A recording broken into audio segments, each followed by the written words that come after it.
Billionaire was dining with his new fiancée on Christmas until his ex arrived smiling with a baby.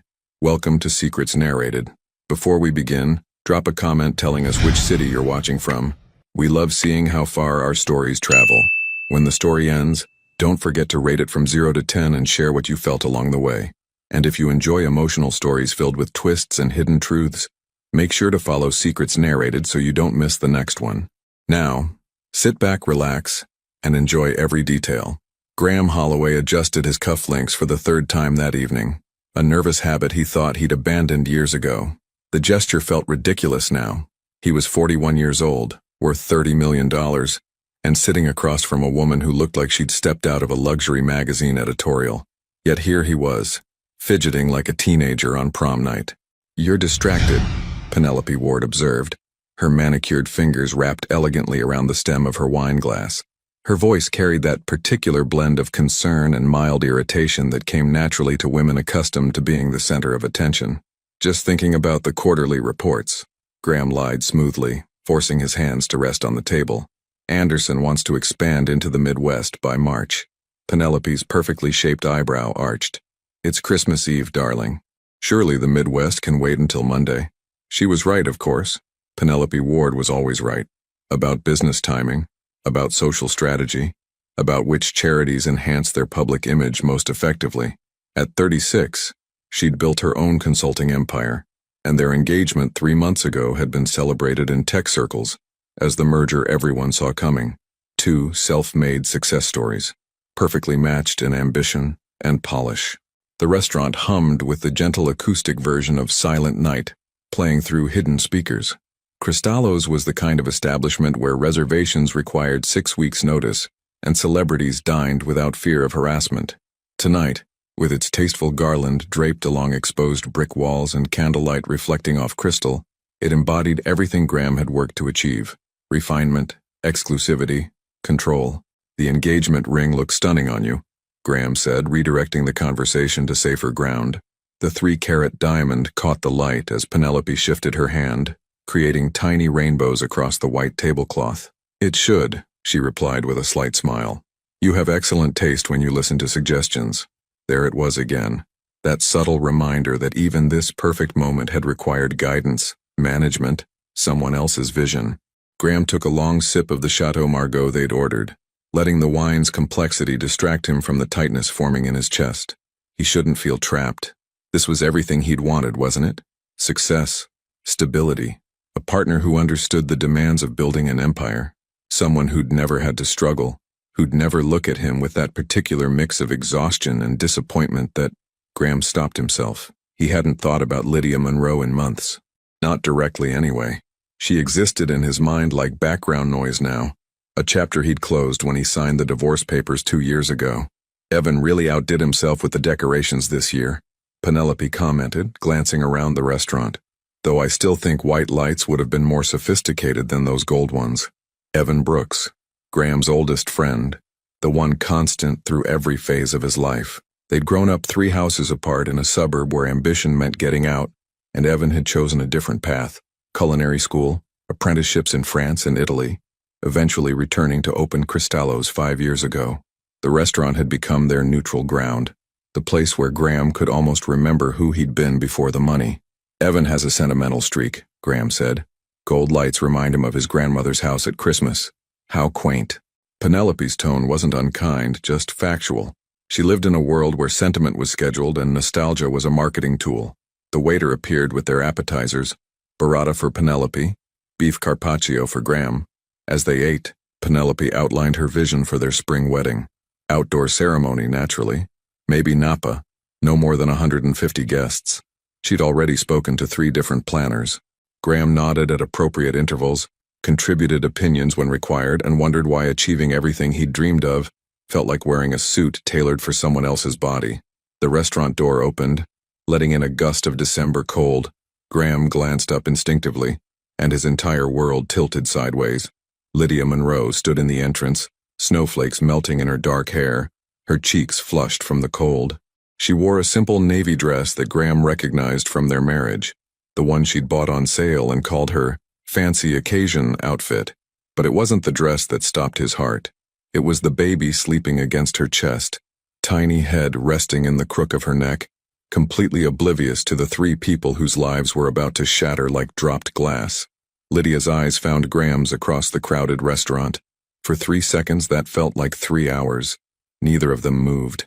Then Evan appeared behind her, his hand on her shoulder in a gesture that was clearly friendly, but could be interpreted as possessive, depending on how paranoid your perspective was. Graham watched as Evan guided Lydia toward a corner table, not close to where Graham sat but not far enough to pretend he hadn't seen her. The baby stirred and Lydia shifted him automatically, that practiced motion that mothers develop without thinking. Graham? Penelope's voice seemed to come from very far away. Do you know that woman? He should lie. Should say no or claim she looked familiar but he couldn't place her, or invent some professional connection that would satisfy Penelope's curiosity, without opening doors better left closed. Instead, Graham heard himself say, "That's my ex-wife." Penelope set down her fork with careful precision. "The one you never talk about." "Yes."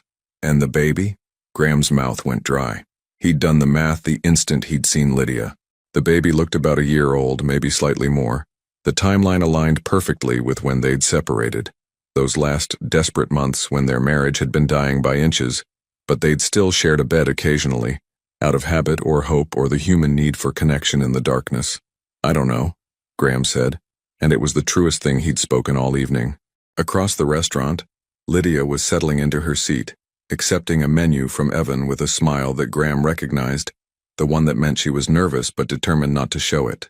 The baby woke, and she shifted him to her lap, producing a small toy from the diaper bag that materialized from somewhere. She looked tired, beautiful, but tired in a way that Penelope, with her personal trainer and meditation coach and 8 hours of quality sleep, would never understand. This was the fatigue of someone who'd been running on determination and coffee, who'd learned to function on 4 hours of sleep and still show up, still manage, still somehow keep a tiny human alive and thriving. Graham's chest ached with a recognition he'd spent 2 years trying to forget. Lydia Monroe had always been stronger than him. "I need to speak with her," Graham said, already pushing back his chair. Penelope's hand shot out, gripping his wrist with surprising strength. "Think very carefully about what you're about to do." She wasn't wrong. Walking across this restaurant would fracture the careful reality he'd constructed.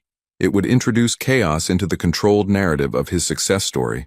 It would force questions he wasn't prepared to answer about the cost of ambition and the people left behind when dreams finally come true. Graham pulled his wrist free as gently as he could. "I'll be right back." He wasn't sure if he was lying. What would you do if the life you built to escape your past suddenly collided with the one person who knew the truth about who you were before success found you? Graham's legs felt unsteady as he crossed the restaurant floor, weaving between tables of couples lost in their own Christmas Eve celebrations. The distance between his table and Lydia's couldn't have been more than 30 feet, but each step felt like walking through water, resistance building with every forward motion. She saw him coming. He watched her shoulders tense, watched her instinctively pull the baby closer, a protective gesture that cut deeper than any words could. When had she learned to fear him? Or was it not fear, but simply the knowledge that his presence complicated things, made simple moments difficult? Lydia. Her name came out rougher than he intended. She looked up, and Graham was struck by how much and how little had changed. Her dark hair was shorter now, cut to just below her shoulders in a practical style that probably had more to do with baby hands grabbing things than fashion. The laugh lines around her eyes had deepened, but so had something else, a weariness that hadn't been there even in their worst moments together. She'd always been beautiful in an understated way, the kind of beauty that revealed itself slowly, that you didn't notice until one day you couldn't see anything else. "Graham." Her voice was steady, neutral. The voice of someone who'd practiced this conversation in her head but never expected to actually have it. The baby, his baby, their baby, stared at Graham with wide, curious eyes. Brown eyes, like Lydia's. Dark hair that stuck up at odd angles despite obvious attempts to smooth it down. He was wearing tiny jeans and a sweater with a reindeer on it, and he held a rubber giraffe like it was the most important object in the universe. "Can we talk?" Graham asked, then immediately felt stupid. They were talking. He meant something else, something bigger, something that required privacy and time and explanations that couldn't happen in the middle of Cristallo's on Christmas Eve. Before Lydia could answer, Evan materialized beside them carrying a high chair. Thought Oliver might need this, he said, positioning it next to Lydia's seat with the ease of someone who'd done it before. Oliver. The baby had a name. Graham felt that information settle into his chest like a stone. Thanks, Ev, Lydia said softly, settling the baby into the high chair with practiced efficiency. She pulled out a small container of cut-up banana from her bag, placing a few pieces on the tray. Oliver immediately grabbed one with his chubby fist, examining it seriously before attempting to put it in his mouth. Evan looked between Graham and Lydia, reading the tension with the perception of someone who'd known them both for decades. I'll give you 2 a minute, he said, squeezing Lydia's shoulder before retreating toward the kitchen. Graham pulled out the chair across from Lydia without asking permission, sitting down before his knees could give out. Up close he could see the small details he'd missed from across the room.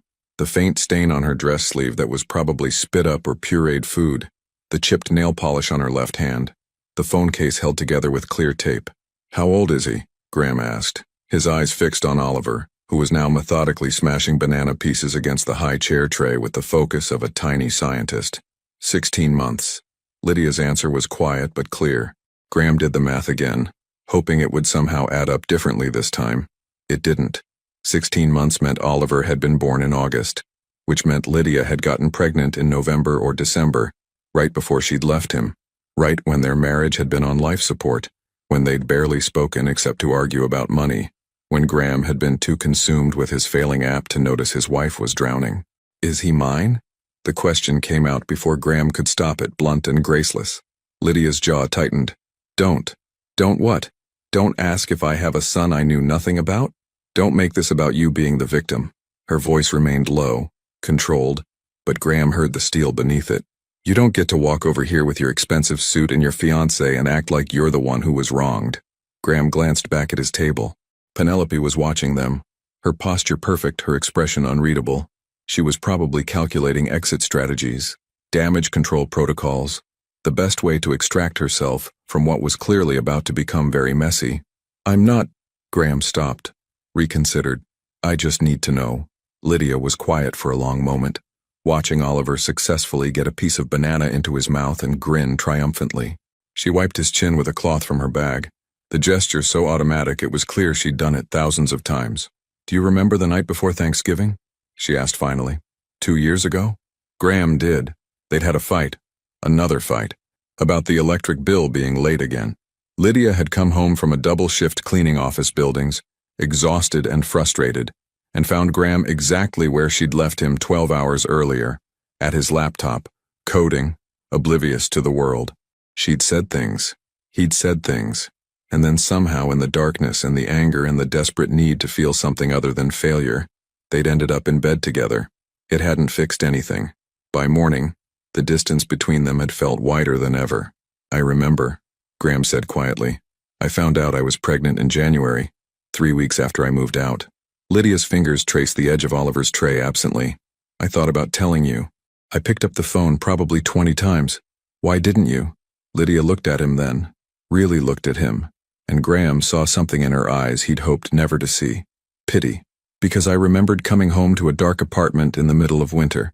I remembered choosing between buying groceries or paying for the internet you needed for your app. I remembered asking you to please just get any job, even part-time, just to help, and you telling me I didn't understand your vision. She paused, her voice dropping even lower. I remembered feeling more alone married to you than I ever felt by myself. Each word landed like a physical blow. Graham wanted to argue, to defend himself, to explain that he'd been building something, that he'd been right to keep pushing, that his vision had been vindicated.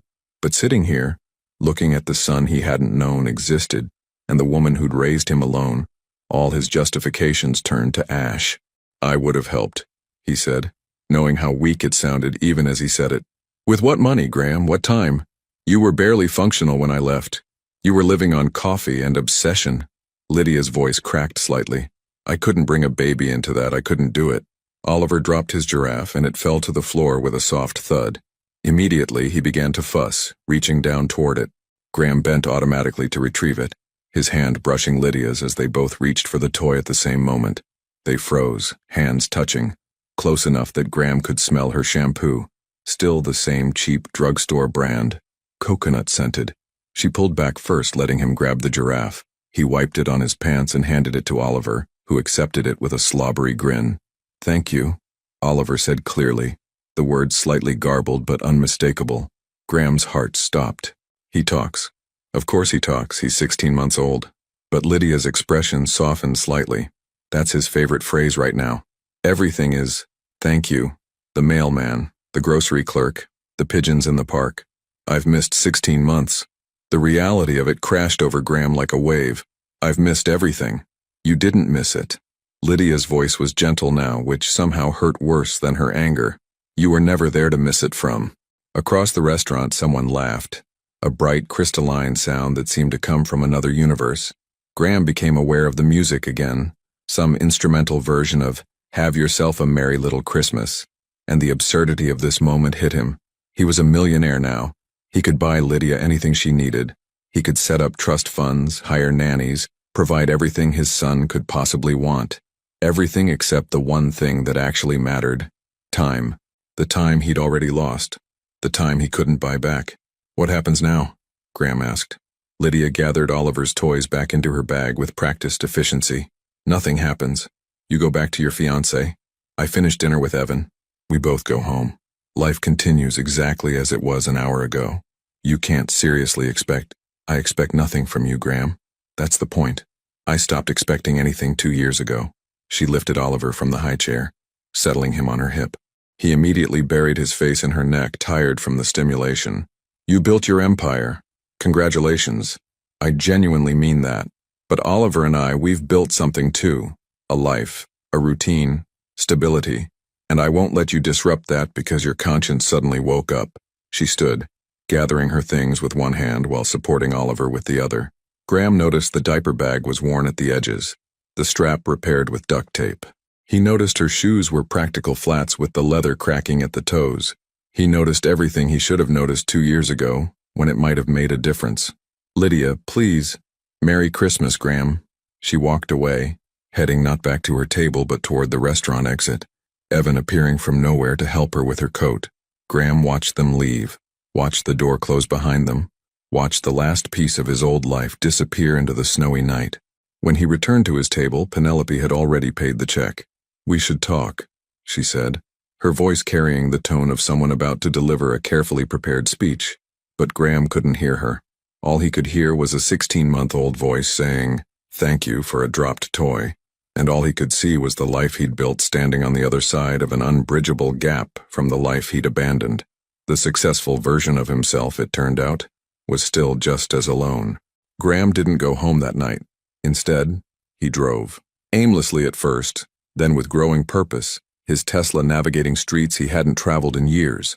Streets where the houses needed paint, where Christmas lights were the cheap kind from discount stores, strung haphazardly across porches. Streets where he'd once lived. The apartment building looked smaller than he remembered, shabbier.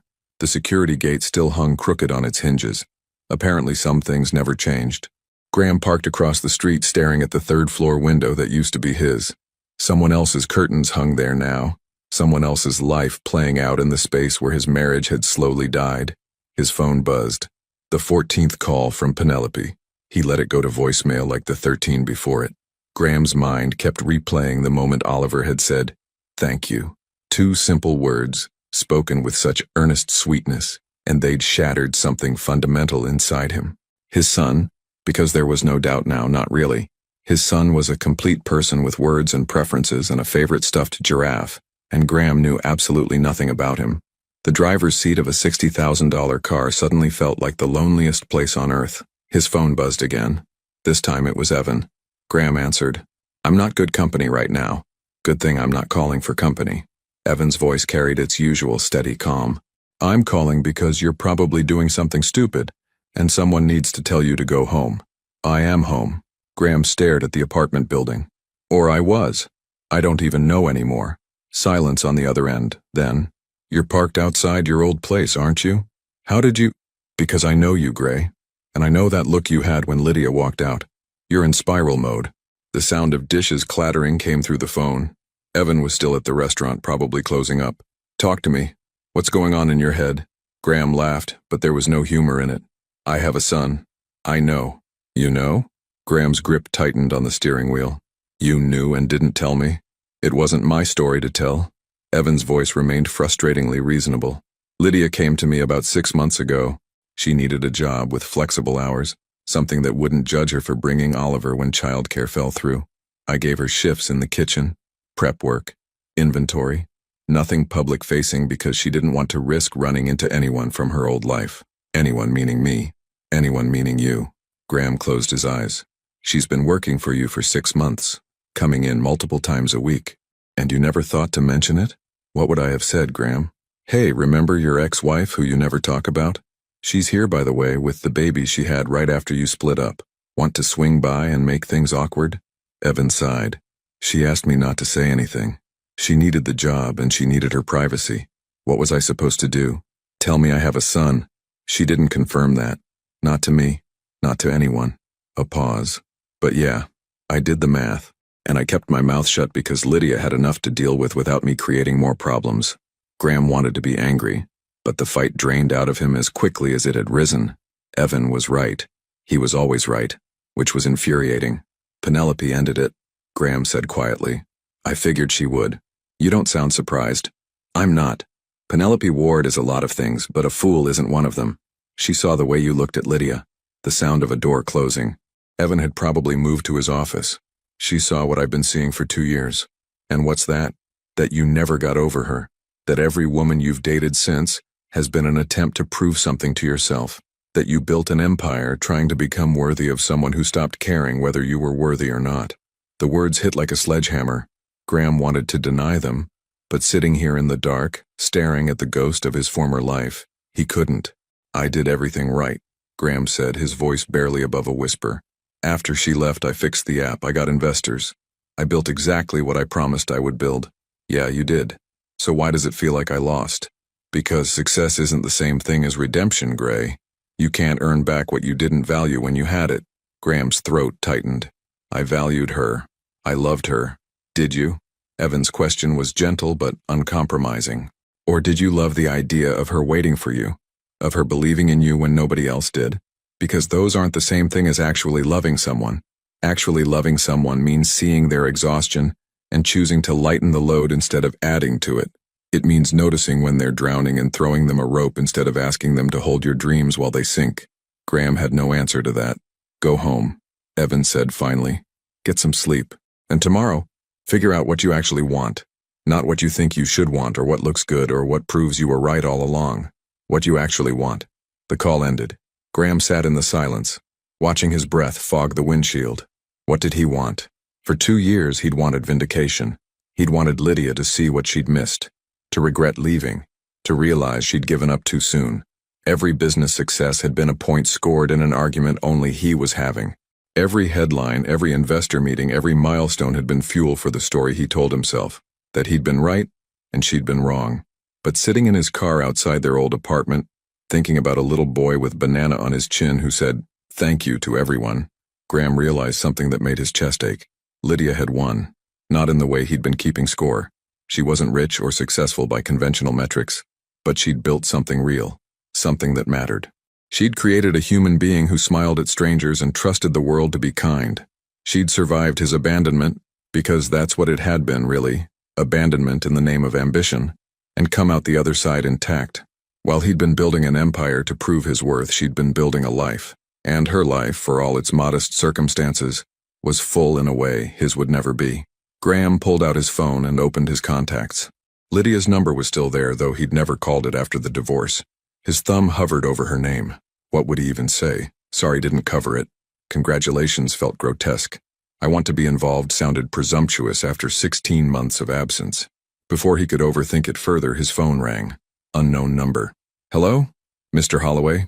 This is Melissa from Children's Hospital. I'm calling about Oliver Monroe. Graham's blood turned to ice. What happened? He's stable now, but he was brought in about an hour ago. High fever, possible infection. His mother listed you as an emergency contact. I'll be right there. Graham was moving before the call ended, the car already in gear, GPS calculating the fastest route. His mind raced. When had Lydia listed him as an emergency contact? Why would she do that if she wanted nothing to do with him? Had she always planned to tell him eventually, or was this recent, maybe even tonight after seeing him? None of it mattered. What mattered was that his son, and Graham claimed that relationship fully now, whatever Lydia's wishes, was in a hospital, and Graham was going to be there. The city lights blurred past as he drove. Somewhere in a downtown high-rise, Penelope was probably packing his things or calling her lawyer or both.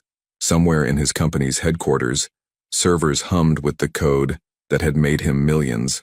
Somewhere, the life he'd carefully constructed was unraveling, and Graham found he didn't care, because somewhere ahead in a hospital room, there was a little boy who needed, what? Not his father exactly. Oliver had gone 16 months without one, but maybe Oliver needed someone who could learn, someone who could show up, someone who could stop collecting wins and start counting what actually mattered. Graham pressed harder on the accelerator. Behind him, his old apartment building disappeared in the rearview mirror. Ahead, through the windshield splattered with melting snow, the hospital's lit windows beckoned like a second chance he probably didn't deserve. But he was going anyway. Because sometimes winning means admitting you lost everything that mattered.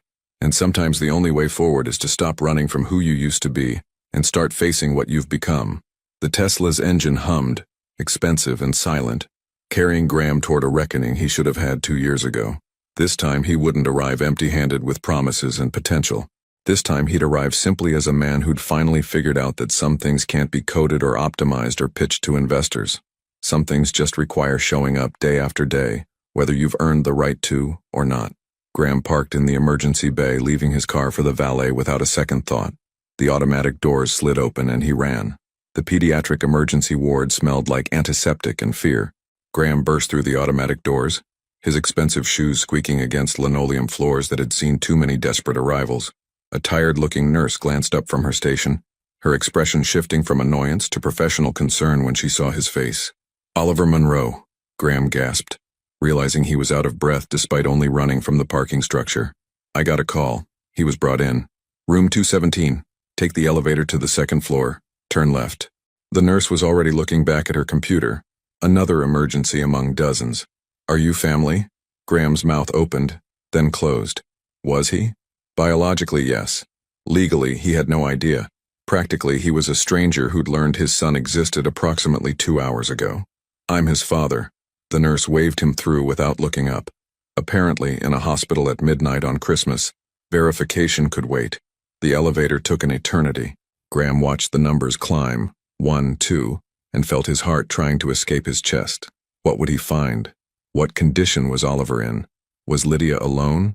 Had she called anyone else? Or was Graham truly the emergency contact? The doors opened. Graham turned left and immediately spotted Lydia. She sat in a plastic chair outside room 217, still wearing the navy dress from the restaurant, her coat bunched up beside her like a makeshift pillow she hadn't used. Her face was in her hands, shoulders curved inward in the posture of someone trying to hold themselves together through sheer force of will. "Lydia." She looked up, and Graham saw that she'd been crying. Not the elegant, single-tear crying of movies, but the raw, exhausted crying of a mother who'd been pushed past her limits. Her eyes were swollen, mascara smudged, nose red. She looked utterly wrecked and somehow more real than anyone Graham had seen in years. "What are you doing here?" Her voice was hoarse. "The hospital called me. They said I was listed as an emergency contact." Lydia's face crumpled slightly. "I forgot. I put you down when he was born. The form asked for the father's information and I thought..." She broke off, shaking her head. "I meant to change it, I just never got around to it." Graham sat down beside her, maintaining a careful distance. "What happened?" "He's been fussy all day. I thought it was just teeth. He's getting his molars. But at dinner at Evans he felt warm. By the time we got home his fever was 103. Lydia's hands twisted together in her lap. "I gave him medicine, tried to cool him down with a bath, but it just kept rising. 104, then 104.5. I called the pediatric hotline and they said to bring him in immediately." "Is he..." Graham couldn't finish the question. "They think it's an ear infection that spread. They've given him antibiotics through an IV and they're monitoring him." Lydia wiped her eyes with the back of her hand, a gesture so tired it made Graham's chest ache. "They say he'll be fine. That kid's bounced back from this stuff. But God, Graham." Seeing him on that table so small with the IV in his little hand, her voice broke completely. Without thinking, Graham reached for her hand. She didn't pull away, which felt like both a gift and a surrender. "He kept asking for his giraffe," Lydia continued, tears streaming freely now. "I forgot it at the restaurant. In the panic, I just forgot it, and he kept saying, Raf, Raf, and I couldn't give him the one thing he wanted. Kids are resilient, Graham said, the words feeling hollow even as he spoke them. What did he know about kids? About Oliver specifically? Nothing. Less than nothing. He's all I have. Lydia's whisper was so quiet, Graham almost missed it. My mom passed 2 years ago right before I left you. I never told you that. I couldn't. Everything was already falling apart, and I couldn't add one more thing to the pile. My dad hasn't spoken to me since I married someone he considered unmotivated. I have no siblings, no family. It's just me and Oliver. If something happened to him, nothing's going to happen to him. Graham squeezed her hand, surprised by the fierceness in his own voice. He's going to be fine. A doctor emerged from room 217, a young woman with kind eyes and exhaustion written in every line of her body. Ms. Monroe, you can see him now. He's sleeping, but his fever's down to 101. The antibiotics are working. Lydia stood so quickly she swayed. Graham caught her elbow, steadying her. Together they walked into the room. Oliver looked impossibly tiny in the hospital bed. They'd changed him into a gown covered with cartoon dinosaurs, and an IV line ran from his left hand to a bag of clear fluid hanging beside the bed. Monitors beeped softly, tracking vitals that Graham didn't know how to interpret. But Oliver's chest rose and fell steadily, and his face, though flushed with fever, looked peaceful in sleep. Lydia moved to the bedside immediately, her hand hovering over Oliver's forehead as if afraid to wake him. His color's better, she said, more to herself than to Graham or the doctor. We'll keep him overnight for observation, the doctor explained. But barring any complications, he should be able to go home tomorrow afternoon. Children's immune systems are remarkable. What seems catastrophic to parents is usually routine for us. Thank you, Lydia whispered. Thank you so much. The doctor left, and silence filled the room except for the steady beep of monitors and Oliver's soft breathing. Graham stood near the door, uncertain whether his presence was welcome or merely tolerated in crisis. You can come closer, Lydia said without looking at him. He won't break. Graham approached slowly, as if Oliver might sense an intruder and sound an alarm. Up close he could see the features he'd missed in the restaurant, the shape of Oliver's nose, which was Graham's nose, the set of his ears, the way his hair grew in a small cowlick at the crown, exactly like Graham's did before expensive haircuts trained it into submission. He has your chin, Lydia said softly. I noticed it around 6 months. Every time I look at him, I see little pieces of you. I'm sorry. The words burst out of Graham before he could stop them. For everything. For not being there. For not knowing. For being so obsessed with failing that I didn't notice my marriage was dying. For making you carry everything alone. For... Stop. Lydia's voice was gentle but firm. She finally looked at him, her eyes still red but clearer now. We can't do this here. Not now. I don't have the energy for apologies or explanations or whatever this is. Then when? I don't know. Maybe never. She turned back to Oliver, her hand finally settling on his forehead, checking his temperature with the practiced touch of someone who'd done it 1,000 times. You have your life, Graham. Your success, your big house, your fancy car. I saw it all over the business section last year. Youngest tech CEO to break 20 million in revenue, or something like that. 30 million. But it doesn't matter? Lydia's laugh was bitter. Of course it matters. You won. You did exactly what you said you'd do. You proved everyone wrong. She gestured at the hospital room, at their sleeping son, at herself in her worn dress and taped-together phone case. This is what winning looks like for you. Vindication, success, everything you sacrificed for. I didn't know I was sacrificing him. You sacrificed me, Graham. That was enough. Lydia's voice cracked. You chose your dream over your wife. That's what happened. You can dress it up however you want, call it ambition or vision or believing in yourself, but at the end of the day, you looked at our marriage and you looked at your app, and you chose the app. Graham had no defense because she was absolutely right. He had chosen. Every day he'd stayed home coding instead of looking for work. Every bill she'd paid alone. Every night she'd come home exhausted to find him exactly where she'd left him, lost in his own world. Every choice had been the same choice, made over and over until there was nothing left to choose. I was wrong, he said simply. Yeah, you were. Lydia wiped her eyes again, then straightened her shoulders in a visible effort to pull herself together. But that doesn't change anything. Oliver and I have a life, a small life, maybe not impressive by your standards, but it's stable. He has routines. He knows his world is safe. And I won't, let you disrupt that because you suddenly feel guilty. He deserves to know his father.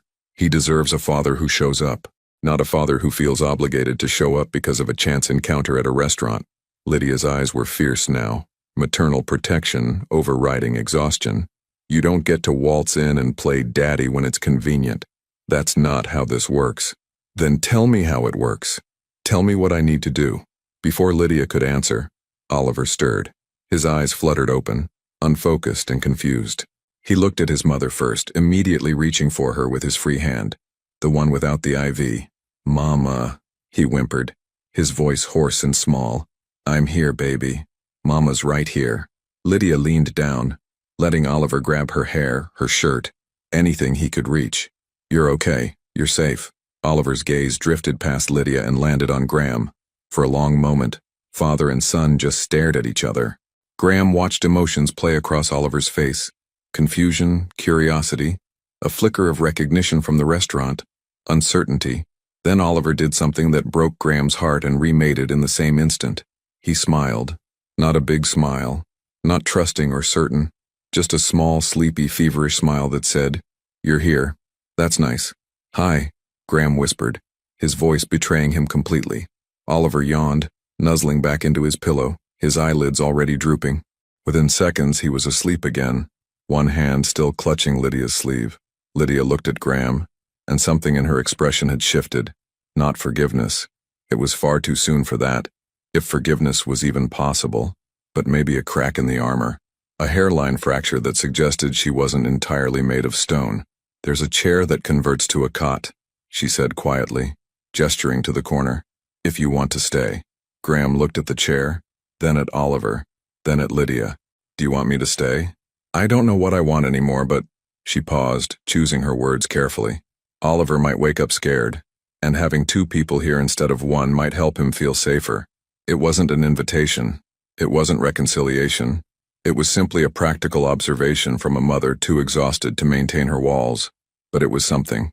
"I'll stay," Graham said. He pulled the chair closer to the bed, careful not to crowd Lydia's space.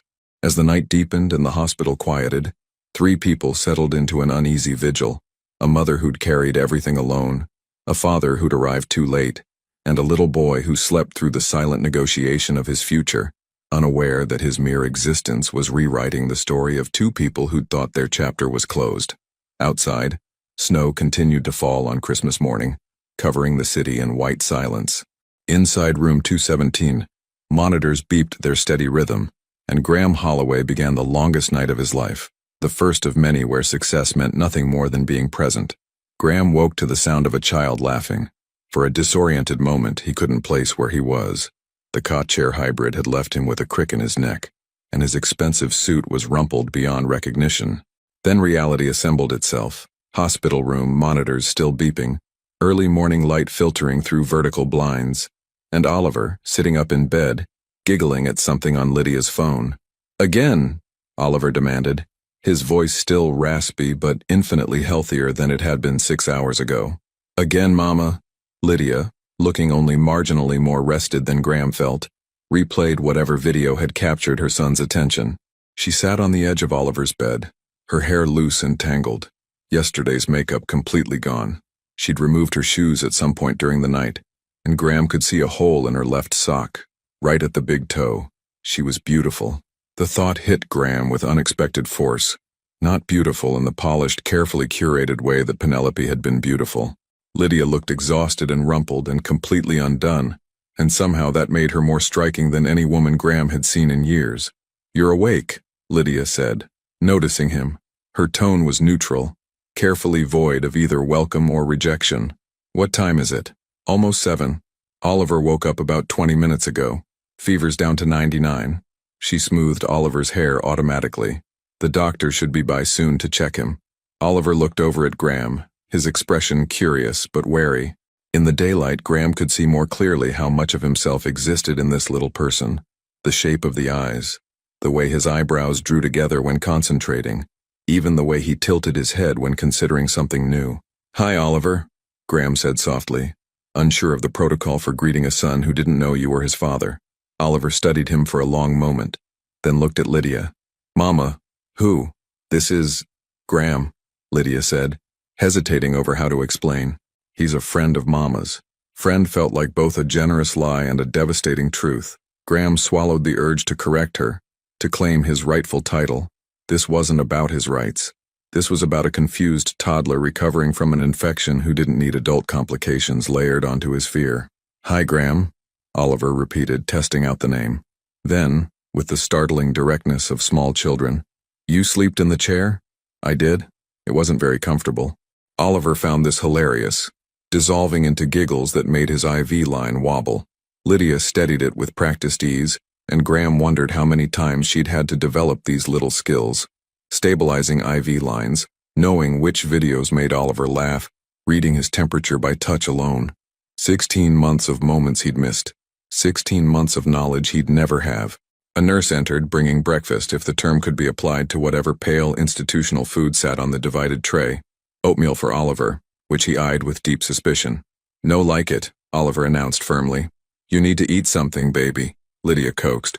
"Just a few bites?" "No, thank you." Oliver's impeccable manners somehow made his refusal more definitive. Lydia sighed, and Graham recognized that particular exhaustion, the kind that came from negotiating with a tiny, stubborn human who had somehow mastered the art of polite defiance. "What does he usually eat for breakfast?" Graham asked. Lydia glanced at him, surprised he'd asked. "Banana pancakes. I make them from scratch. Mashed banana, eggs, a little flour. He'll eat 3 if I let him." An idea formed. What if I went and got supplies? I could make them here. Does the hospital have a family kitchen?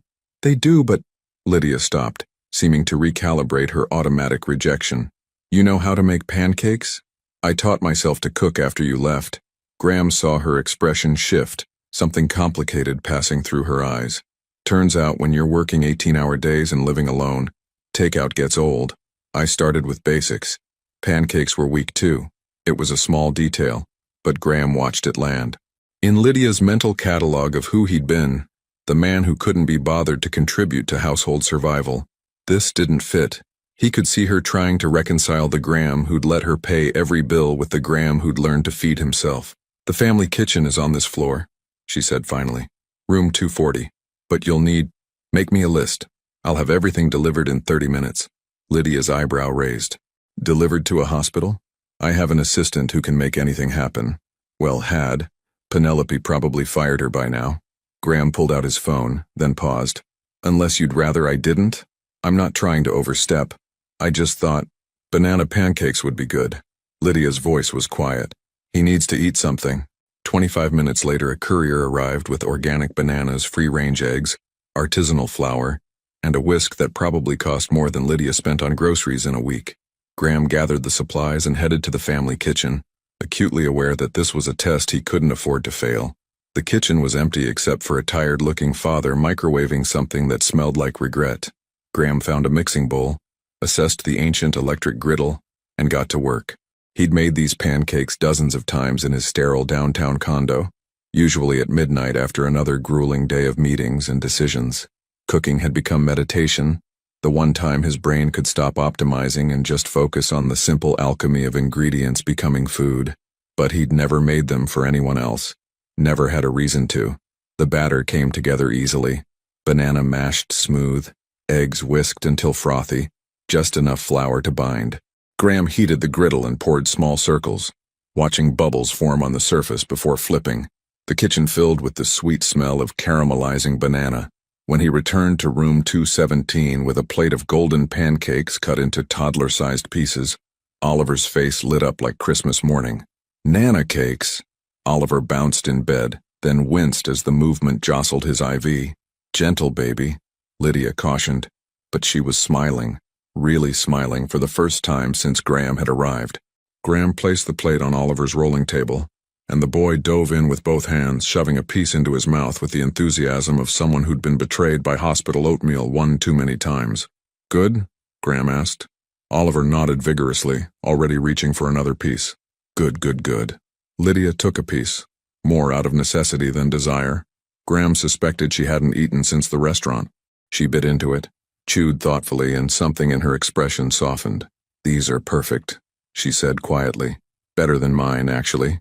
You got the ratio right. I always add too much flour." It was such a small compliment, but Graham felt it like a physical warmth in his chest. I had a lot of time to practice getting it right. Their eyes met over Oliver's head, and something unspoken passed between them. An acknowledgement, maybe, that people changed. That the man who'd once been too absorbed to notice his wife drowning had somehow learned to make her son's favorite breakfast. It didn't erase anything, but it was a data point. Evidence that transformation, however late, was possible.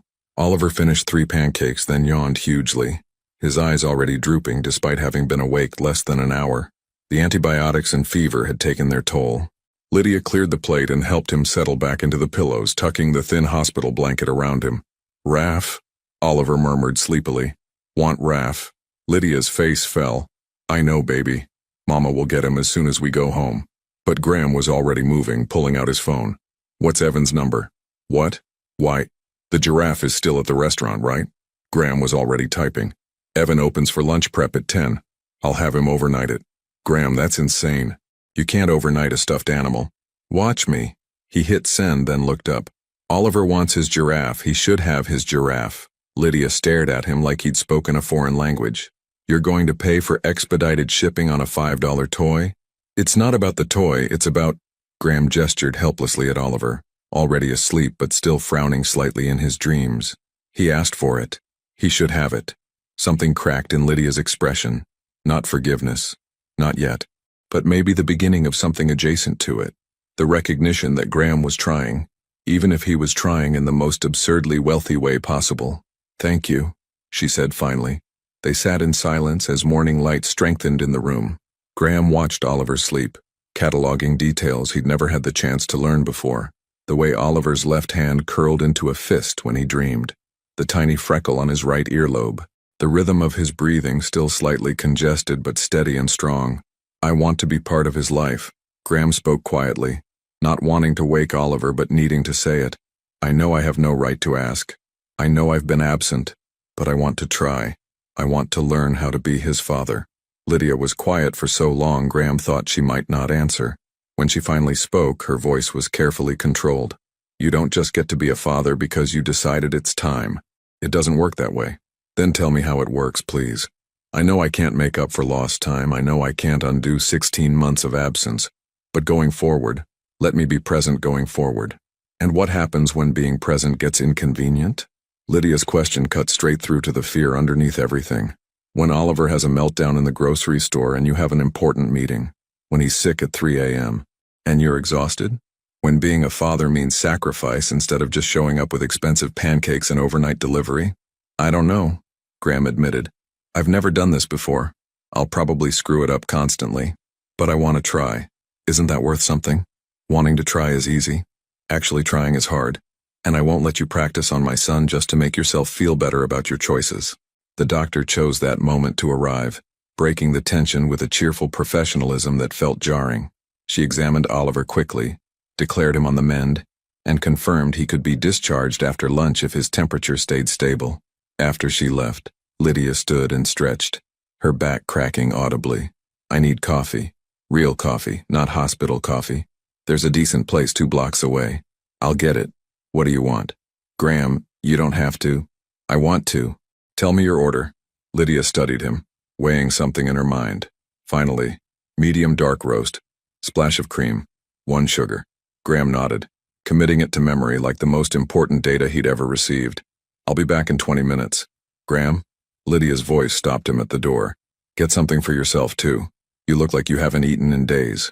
It was such a small thing, the kind of casual concern that people in relationships offered each other constantly. But from Lydia, after everything, it felt monumental. "I will," Graham promised. As he walked through the hospital corridors toward the exit, Graham's phone buzzed. Multiple messages from his COO, his board members, his investors, all wondering where he was, why he'd missed the Christmas morning conference call with potential European partners. Graham silenced his phone without reading past the first few words. For 2 years he'd built an empire on the principle that nothing mattered more than the work. That sacrifice was the price of success. That people who didn't understand the vision simply weren't committed enough. But standing in a hospital elevator, descending toward a coffee shop where he'd learned the precise way his ex-wife liked her morning caffeine, Graham realized something that should have been obvious all along. He'd had the equation backwards. Success wasn't worth sacrificing people for. People were what made success mean anything at all. The elevator doors opened and Graham stepped out into the December morning, the city waking up around him. Somewhere, his company was running without him. Somewhere, deals were being made and opportunities potentially lost. And for the first time in his adult life, Graham discovered he was okay with that. Because upstairs in room 217, there was a little boy who needed his giraffe, and a woman who took her coffee with exactly 1 sugar, and a chance, however slim, to stop being the man who'd chosen wrong and start being the man who finally understood what mattered.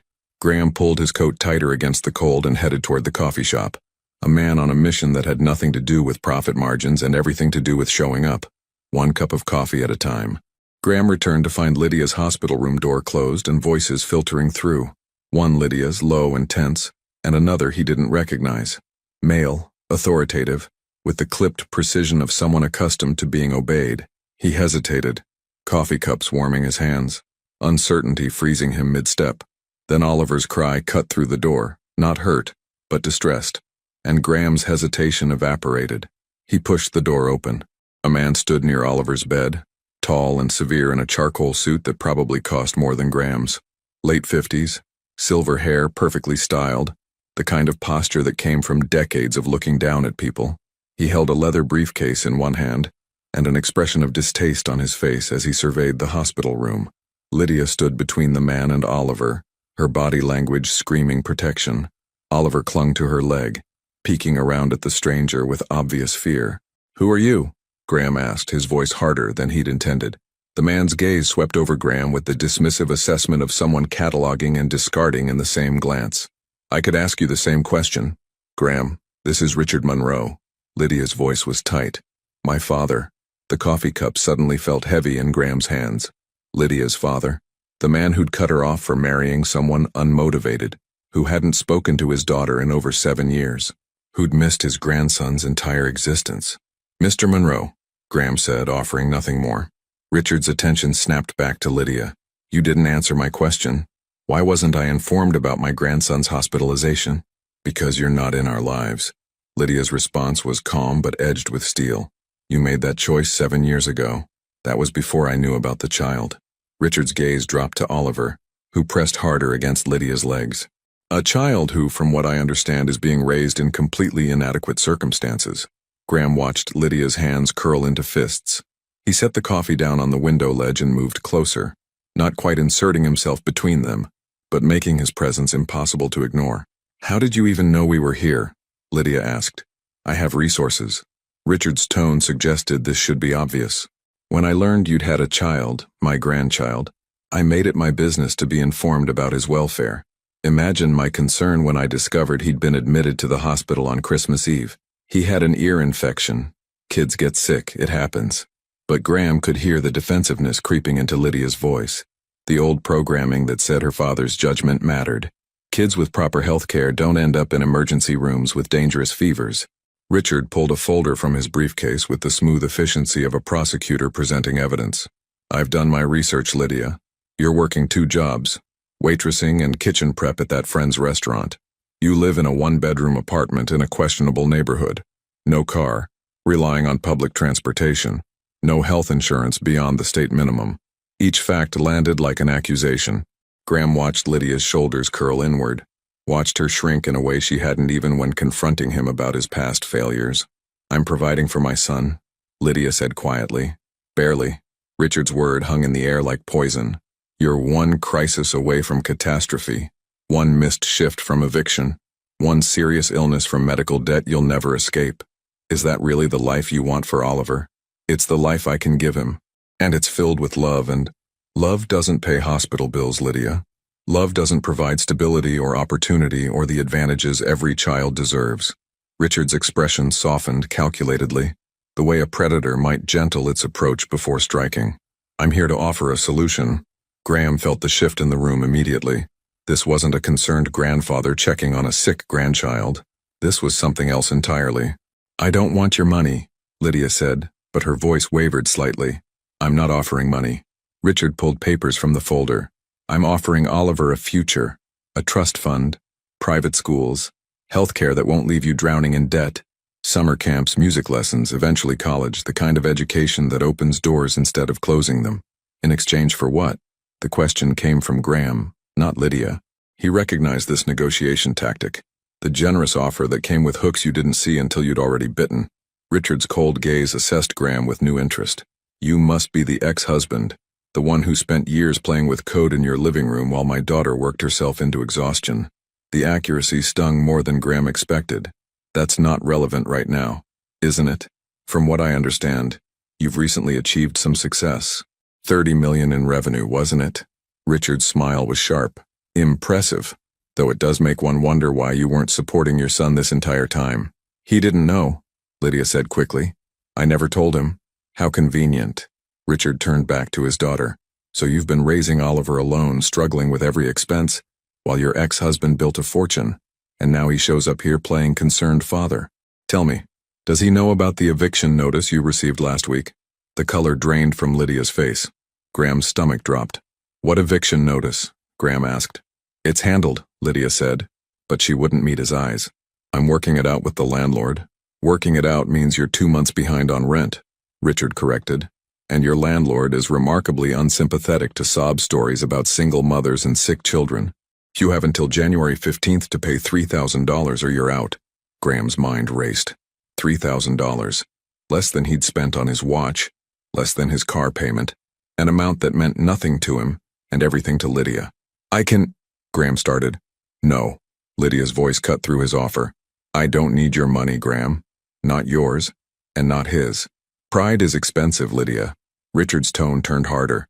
And Oliver is the one who'll pay the price for yours. No home, no stability. Being dragged from shelter to shelter because his mother was too stubborn to accept help. That won't happen. But Lydia's voice lacked conviction. Won't it? Richard placed the papers on Oliver's rolling table. I'm offering a trust fund. $2 million invested and managed professionally, available for Oliver's education and welfare. Healthcare that won't bankrupt you when he gets sick. A safety net so you never have to choose between rent and food again. It was everything. Graham watched Lydia stare at those papers like they were both salvation and damnation. What's the catch? She whispered. Richard's pause was calculated. Perfect. Custody. The word detonated in the small room. Partial custody. Richard clarified smoothly. Nothing dramatic. Oliver would live with me during the school year. Proper schools, proper health care, proper opportunities. You'd have summers and holidays. He'd never forget you're his mother, but he'd have the advantages you can't provide. You want to take my son? Lydia's voice was barely audible. I want to give my grandson the life he deserves. The life you're incapable of providing on your own. Richard's expression remained neutral, as if he were discussing a business transaction rather than tearing a child from his mother. You're drowning, Lydia. You have been since he was born. This isn't about punishment. It's about reality. You're 25 years old with no college degree, no skills beyond manual labor, no family support, and no prospects. How long before you collapse under the weight of it all? I would never. Your mother collapsed. Richard's words were surgical. Your mother worked herself into an early grave trying to prove she didn't need help. And where did that leave you? Alone. Is that what you want for Oliver? To watch his mother destroy herself out of misplaced pride? Graham saw tears forming in Lydia's eyes and felt rage building in his chest. Get out. Richard turned his attention to Graham with cool interest. Excuse me? You heard me. Get out of this room before I have security remove you. And who are you to make demands? You're not Oliver's legal guardian. You have no rights here. Neither do you. Graham moved fully between Richard and Lydia now. You're a man who abandoned his daughter and is now trying to manipulate her into giving up her son. That's not concern, that's control. I'm offering practical solutions to real problems. Richard's composure never cracked. Problems you created by abandoning your family to chase delusions of grandeur. Problems that have left my grandson vulnerable and my daughter desperate. So before you play the hero, perhaps consider your own culpability in this situation. He wasn't wrong, and they both knew it. But Graham was done letting guilt paralyze him into inaction. Lydia doesn't need your help, Graham said. She has mine. Your help? Richard laughed, the sound devoid of humor. You mean your guilt money? How long before your novelty of playing father wears off? A week? A month? How long before you're too busy with board meetings and investor calls to remember you have a son? The accusation hit its mark because Graham had wondered the same thing. Himself. Could he really sustain this? Could he fundamentally change who he'd been for 41 years? He didn't know, but he knew one thing with absolute certainty. He wasn't going to let this man take Oliver from Lydia. The eviction is handled, Graham said. I'll pay it today, and any other debts she has, healthcare, childcare, whatever she needs, it's covered. Graham, no, Lydia started. Not because I'm trying to buy anything, Graham continued, his eyes still locked on Richard, but because Oliver is my son, and supporting him is my responsibility, one I should have been handling all along. Richard assessed this new dynamic with calculating eyes. How noble, though I notice you haven't addressed the fundamental issue. Lydia still has no real income, no career prospects, no long-term stability. Your generosity might solve today's crisis, but what about tomorrow's? Or next year's? Children require more than periodic financial interventions. They require consistency. They require love, Lydia said, her voice stronger now. They require a parent who shows up, who knows their favorite foods and their fears and the songs that help them sleep. They require someone who sees them as a person, not an investment portfolio. Love doesn't provide opportunity. Opportunity without love creates wealthy, miserable adults. Lydia picked up Oliver, who'd been watching this entire exchange with wide, frightened eyes. You gave me every advantage money could buy, and you were never there. Not for school plays or bad dreams or the hard conversations. You were building your empire, and when I chose to marry someone you didn't approve of, you cut me off completely. That's what your kind of opportunity looks like. For the first time, Richard's composure cracked slightly. I did what I thought was best. No, you did what was easiest, and I won't let you do the same thing to Oliver that you did to me. Lydia's voice shook but held firm. I may not have money, or prestigious schools or a trust fund, but Oliver knows he's loved. He knows he's safe. He knows his mother would burn down the world before letting anyone hurt him, and no amount of money is worth trading that away. Richard's jaw tightened. He gathered his papers with sharp, precise movements. You're making a mistake. When you're facing eviction, when Oliver needs medical care you can't afford, when you're exhausted and drowning and have nowhere to turn, remember this moment. Remember that pride got in the way of practical solutions. I'll remember, Lydia said quietly. I'll remember that my father tried to buy his way into being a grandfather instead of earning it. Richard's expression hardened into something cold and final. Don't come to me when this all falls apart. I offered you a lifeline. I won't offer it again. He left without another word, the door clicking shut behind him with ominous finality. The silence that followed felt crushing. Oliver whimpered, sensing the tension, and Lydia bounced him automatically while tears finally spilled down her cheeks. Lydia, Graham started. You shouldn't have done that, she whispered. You shouldn't have offered to pay my debts. That's not your responsibility. Oliver is my son, of course it's my responsibility. But that's not why you're doing it, is it? Lydia looked at him with eyes that saw too much. You're not trying to support Oliver. You're trying to save me. And I don't need saving, Graham. I need... Her voice broke. I don't even know what I need anymore. Graham watched her stand there, holding their son, tears streaming down her face, the weight of impossible choices pressing down on her shoulders. He wanted to fix it, to write a check and make all her problems disappear, to prove he was different now, better, capable of being what she needed. But maybe that was still the same impulse that had destroyed their marriage, the belief that his solutions were what mattered, regardless of what she actually wanted. Tell me what you need, Graham said quietly. Not what I think you should need. Not what your father thinks or what makes sense on paper. What do you actually need? Lydia looked at him for a long moment, Oliver's head resting on her shoulder, her world balanced on a knife's edge between pride and desperation. I need time, she finally said. I need to think. I need to figure out how to accept help without losing myself in the process. It wasn't an answer, but it wasn't a rejection either. How much time? Graham asked. I don't know. But Graham, she paused, choosing words carefully. If you really want to help, if you really want to be Oliver's father, it can't be just when it's convenient. It can't be grand gestures and money and fixing problems from a distance. It has to be showing up, every day, even when it's boring or hard or doesn't make you feel like a hero. I can do that. Can you? Lydia's question wasn't cruel, just honest. Because I've heard promises before. I've believed in potential before. And I can't do that again. Not for me and especially not for Oliver. Before Graham could answer, his phone buzzed. Then again, and again. He glanced at the screen. His CFO, calling for the 8th time. The European deal was probably falling apart. Investors were probably panicking. His absence was probably costing the company millions. 2 weeks ago, 1 week ago, even yesterday, Graham would have answered that call, would have prioritized the emergency, managed the crisis, put out the fire. Because that's what successful people did. They showed up when it mattered. Graham silenced his phone without reading the messages. "I can do it," he said, meeting Lydia's eyes. "I don't know if I'll be good at it. I don't know if I'll do everything right. But I can show up. Every day. Starting now." Lydia studied him, weighing his words against his history, hope against experience. Finally, almost imperceptibly, she nodded. It wasn't trust. It wasn't forgiveness. But it was a crack in the door. A possibility. And for now, that was enough. 3 weeks after the hospital, Graham learned that fatherhood wasn't measured in grand gestures. It was measured in Cheerios. No, not like that. Oliver shook his head with the solemn authority of someone who understood the cosmic importance of breakfast cereal placement. Other bowl. Graham stared at the 2 identical bowls on Lydia's kitchen counter. Both white, both ceramic, both perfectly capable of holding Cheerios. "They're the same bowl, buddy." "Other bowl." Oliver pointed insistently at the one on the right. Lydia, pulling on her jacket for her morning shift at Evans, didn't even look up. "The right bowl is the dinosaur bowl. There's a tiny stegosaurus on the bottom. He likes to eat until he finds it." Graham peered into the bowl. Sure enough, a miniature stegosaurus was painted on the bottom, barely visible. He transferred the Cheerios to the correct bowl, feeling both foolish and strangely proud that he'd now learned something essential about his son's breakfast requirements.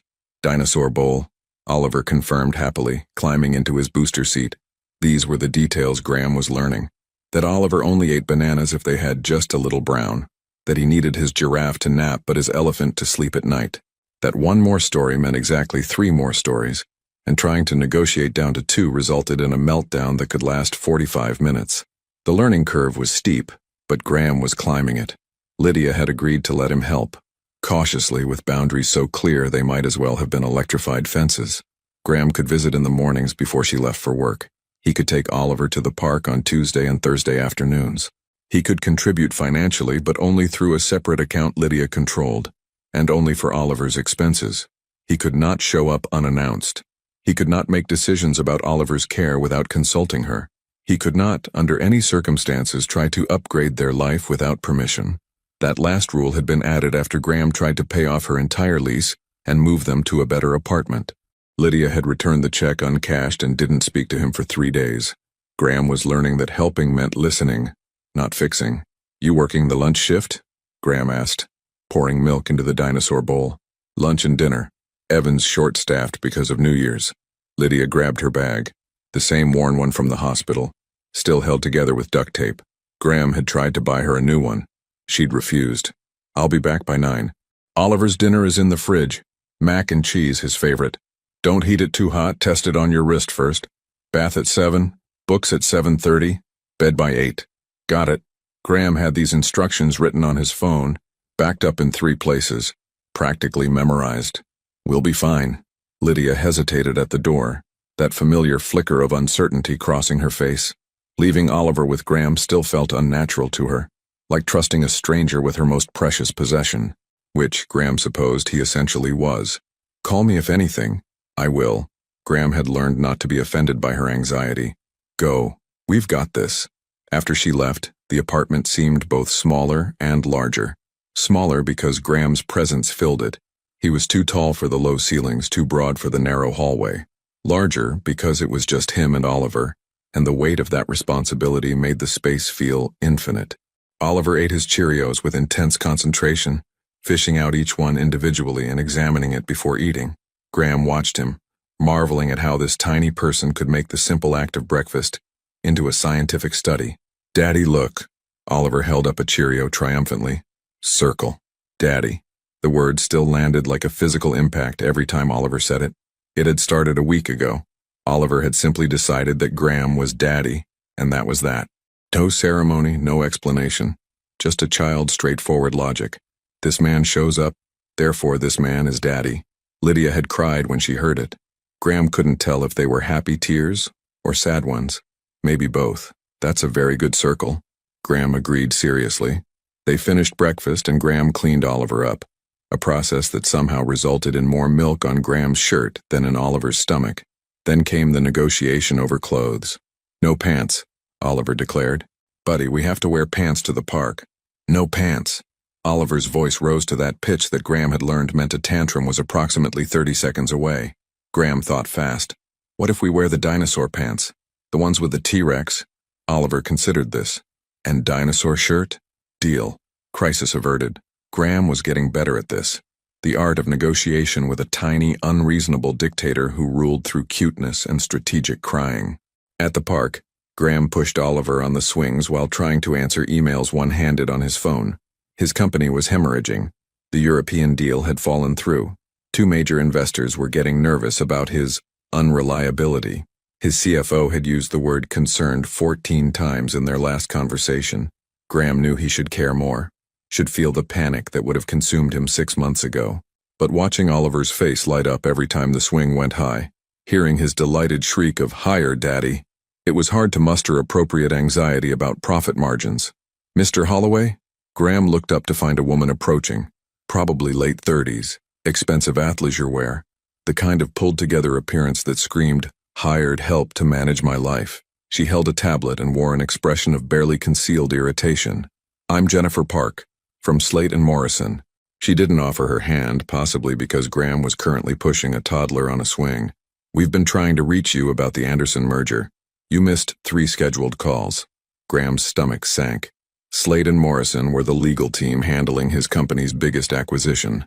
Missing their calls wasn't just unprofessional, it was potentially catastrophic. "I apologize. Things have been complicated." "Yes, we're aware." Jennifer's tone suggested she was not sympathetic to complications. "Mr. Holloway, I'm going to be direct. Anderson Industries is threatening to walk. They're concerned about your commitment level. Your COO can only cover for your absence so long before people start wondering if you're actually running this company." "Higher!" Oliver demanded, oblivious to the fact that his father's career was potentially imploding. Graham pushed the swing higher, then turned back to Jennifer. "Tell Anderson I'll be at the meeting Monday morning, 9 a.m. sharp." "That meeting is tomorrow, Friday at 9 a.m. Graham's mind raced. Tomorrow Lydia had a double shift. He'd promised to watch Oliver all day. It was the first time she'd trusted him with a full day, and he wouldn't, break that promise. "I can't make tomorrow," Graham said. Jennifer's eyebrow raised. "Mr. Holloway, if you're not at that meeting, there's no deal. Anderson made that very clear. They want to see commitment from leadership, and right now you're demonstrating the opposite. Then they'll have to wait until Monday." "They won't wait." Jennifer's voice sharpened. "Do you understand what you're risking? This acquisition would position your company for exponential growth. We're talking hundreds of millions in potential revenue. Your investors specifically bought in because of your reputation for being ruthlessly focused. What am I supposed to tell them when you skip crucial meetings to push a child on a swing?" Oliver, perhaps sensing tension, started to whimper. "Daddy, I want down." Graham lifted Oliver from the swing, settling him on his hip. The boy immediately buried his face in Graham's neck. That particular gesture that meant he was tired and needed comfort. "Tell them I'll be available Monday," Graham said quietly. "And if that's not acceptable, then perhaps Anderson Industries isn't the right partnership for us." Jennifer stared at him like he'd spoken in tongues. "You're willing to torpedo a deal worth hundreds of millions because you can't find childcare for one day?" "I'm not looking for childcare. I'm being a father." Graham adjusted Oliver's weight, the boy growing heavier as he relaxed into sleep. "And yes, I'm willing to let the deal wait. If Anderson can't respect that leadership means showing up for all your commitments, not just the profitable ones, then they're not people I want to be in business with. This is career suicide." Jennifer's voice dropped to something almost like concern. "Your board is already discussing replacing you. Your investors are losing confidence. One more misstep and you'll be ousted from your own company." Graham felt that information settle into his chest. Heavy, significant, but somehow less catastrophic than it should have been. He'd built this company from nothing, had sacrificed everything for it. The idea of losing it should feel like dying. Instead, it felt like exhaling. "Then they'll replace me," Graham said. "But I'm not missing tomorrow. Is there anything else?" Jennifer closed her tablet with a sharp snap. "I'll inform the team. Though I suspect we'll be discussing your exit strategy rather than your acquisition strategy very soon." She left, her expensive sneakers making no sound on the park's rubberized ground. Graham stood there, holding his sleeping son, watching his career potentially crumble because of swing pushing and dinosaur bowls. He should feel regret, should feel the crushing weight of another failure, should feel the same desperate need to prove himself that had defined his entire adult life. But holding Oliver, feeling his son's steady breathing against his chest, Graham felt something unexpected. Peace. His phone buzzed. A text from Lydia. "How's it going?" Graham took a photo of Oliver asleep on his shoulder, the park visible in the background, and sent it with a simple message. Perfect. 3 dots appeared, then disappeared, then appeared again. Finally, "Thank you for being there." Such a simple sentence, but Graham understood the weight behind it. Thank you for showing up. Thank you for keeping your promise. Thank you for proving that maybe, possibly, you're different now. Graham carried Oliver back to the apartment, navigating the stairs carefully to avoid waking him. He laid the boy on the couch, covered him with the blanket that smelled like Lydia's laundry detergent, and sat down to watch him sleep. This was his life now. Not board meetings and acquisition deals, not headlines and investor calls. Just this. A small apartment, a sleeping child, the quiet satisfaction of keeping a promise. His phone rang. The board chair. Graham silenced it. It rang again. His CFO. Silenced. A text appeared from his assistant, former assistant probably. "They're calling an emergency board meeting Monday morning. You need to be there." Graham typed back, "I'll be there." But even as he sent it, he knew something fundamental had shifted. The company that had once been everything now felt like something that existed in parallel to his real life. Important maybe, worth fighting for possibly, but not worth sacrificing the sleeping toddler on his couch, not worth missing the moment when Oliver woke up, disoriented and cranky, and reached for Graham with absolute trust that Daddy would be there. Not worth trading away the chance to build something that actually mattered, not an empire, but a family. Oliver stirred, his eyes fluttering open. He looked around, momentarily confused, then spotted Graham and smiled, that sleepy, unguarded smile that children give when they feel completely safe. "Daddy stayed," Oliver said, as if he'd needed to confirm it. "Daddy stayed," Graham agreed, his throat suddenly tight. "More park?" Graham checked his watch. 2 hours until dinner prep. Multiple emails and texts still unread. A company potentially in crisis. A career possibly ending. "Yeah, buddy," Graham said, standing and lifting Oliver into his arms. "More park." Because that's what fathers did. They showed up. They pushed swings.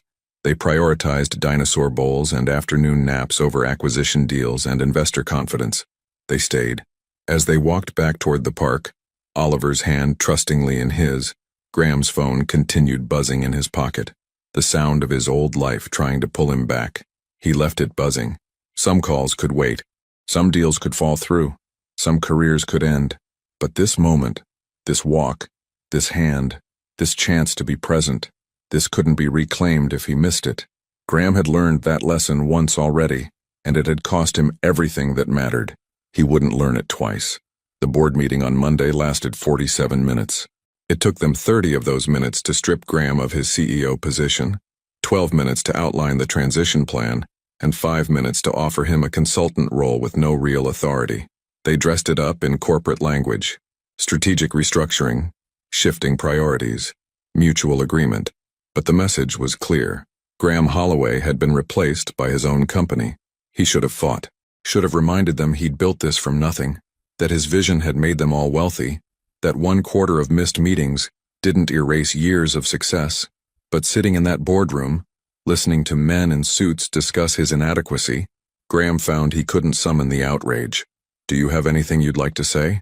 the board chair asked, probably expecting protest or negotiation.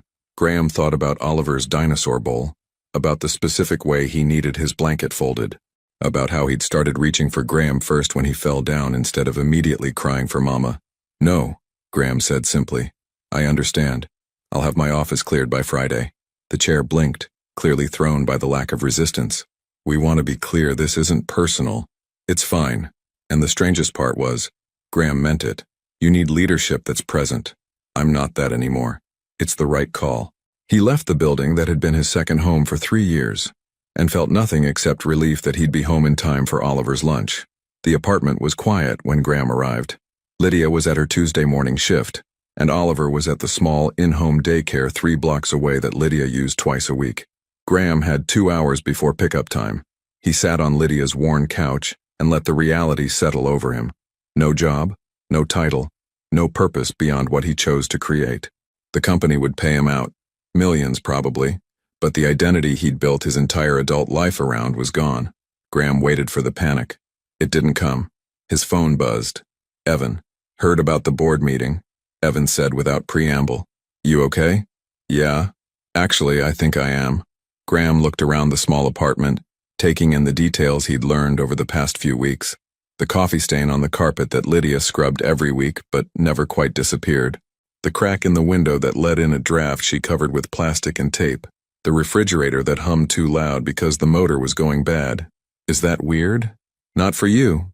You've never been good at doing what you're supposed to feel. A pause. What now? I pick up Oliver at 12:30. We'll probably go to the park if the weather holds. Lydia gets off at 3, so I'll make sure Oliver's fed and napped before then. I meant long-term, genius. Graham considered. I don't know. Figure it out as I go, I guess. Never thought I'd hear Graham Holloway say he doesn't have a plan. Evan's voice carried something that might have been pride. By the way, Lydia asked for Friday off. Said she had something important but wouldn't tell me what. Seemed stressed. A knot formed in Graham's stomach. She didn't mention it to me. Would she? You two still barely talk about anything that isn't Oliver-related. That was true. In 3 weeks of daily interaction, Graham and Lydia had maintained careful emotional distance. They discussed schedules and meals, and Oliver's development milestones. They didn't discuss them, didn't acknowledge the history stretched between them like broken glass, sharp and impossible to walk across without bleeding. Thanks for the heads up, Graham said. After hanging up, Graham sat with his growing unease. Lydia asking for time off meant something was wrong. Money problems, probably. The eviction had been handled. Graham had paid it directly to the landlord despite Lydia's protests. But there were always other crises when you lived paycheck to paycheck. Graham picked up Oliver at 12:30, helping him into the car seat Graham had installed in the Tesla. Oliver chatted the entire drive about his morning, a stream of consciousness narrative about blocks and snacks, and a kid named Emma who'd apparently stolen his favorite truck. That sounds frustrating, buddy.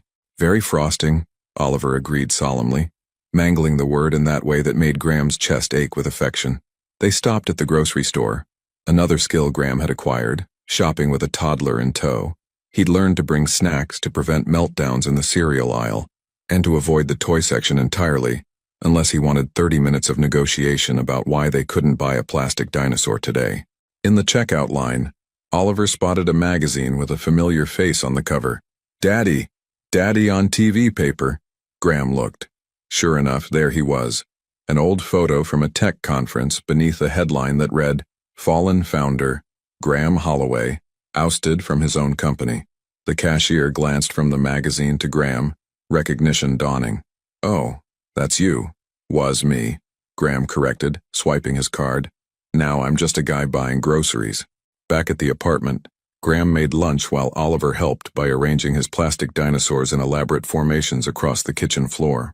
The domestic routine felt natural now, cutting sandwiches into triangles because Oliver refused squares, pouring milk into the cup with the blue lid because the red lid was for juice only. They were finishing lunch when Lydia came home, 2 hours early. Her eyes were red, her mascara smudged, and she was trembling. Graham stood immediately, alarm flooding his system. What happened?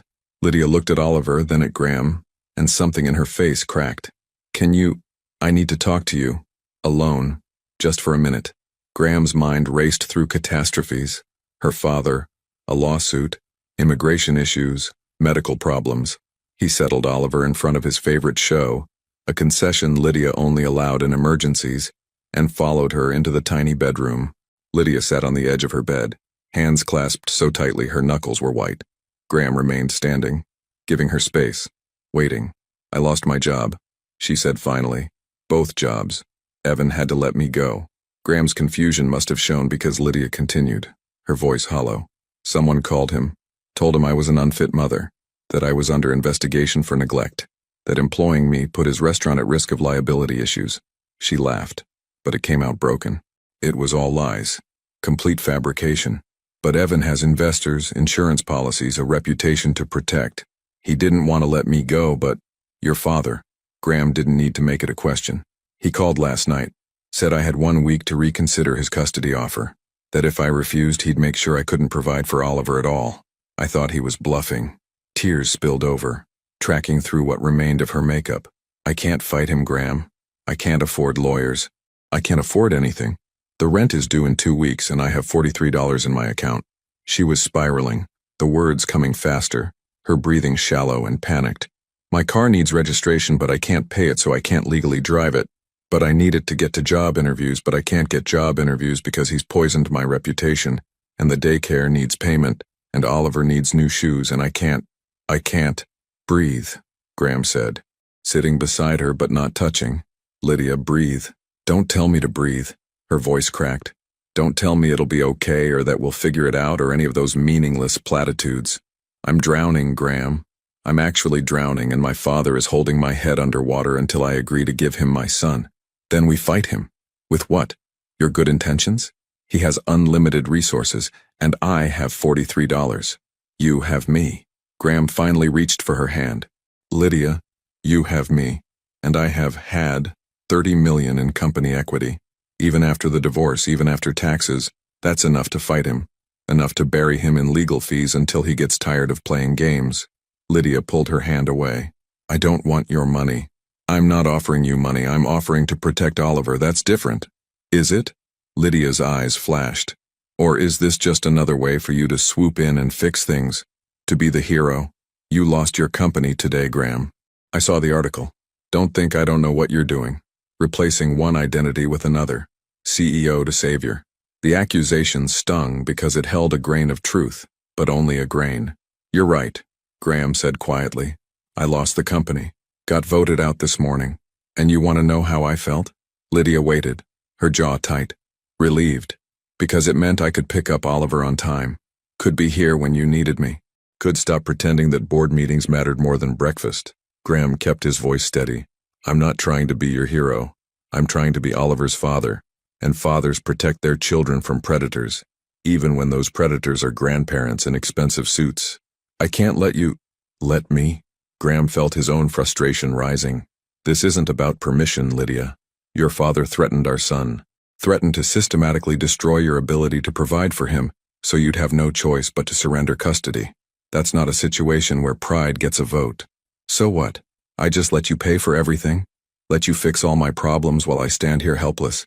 No, you let us be partners. Graham ran his hand through his hair. You spent 5 years carrying everything alone, because I was too selfish to help. You spent 16 months raising Oliver alone because I didn't know he existed. You've been alone long enough, let me help. Not because you need saving, but because we're supposed to be in this together. Lydia was crying openly now, her walls crumbling in a way Graham had never seen. Not even at the end of their marriage had she let him see her this broken. I'm so tired, she whispered. I'm so tired of fighting alone. Then don't. Graham risked moving closer. Fight with me. Let me stand beside you instead of watching from the outside. For a long moment, Lydia just cried. Graham sat with her, not trying to fix or solve, just present. In the living room, Oliver's show played on, cheerful music in stark contrast to the heavy silence in the bedroom. Finally, Lydia spoke, her voice raw. I'm scared. Of your father? Of trusting you.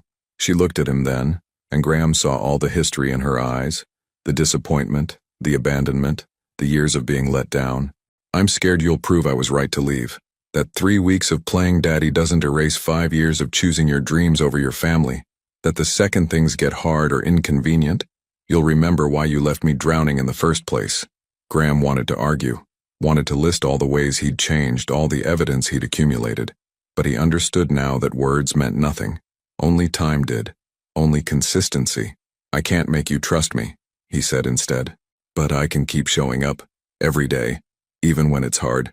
Especially when it's hard. And maybe eventually the showing up will be louder than the leaving. Lydia wiped her eyes, smearing mascara further. He'll destroy me if I fight him. He has the resources, the connections, the ruthlessness. I know how he operates. So do I. Graham's voice hardened. And I'm very good at ruthless when I need to be. Your father made a mistake. He threatened Oliver. And whatever else I am or am not, I will burn down anyone who threatens my son.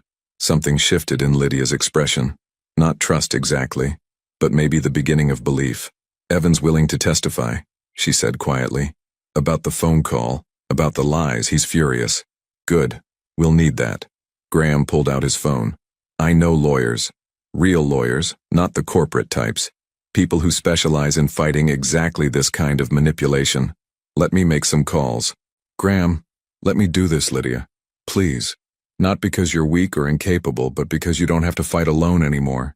You have me. For better or worse, for whatever it's worth, you have me. Lydia studied him for a long moment. Then, almost imperceptibly, she nodded.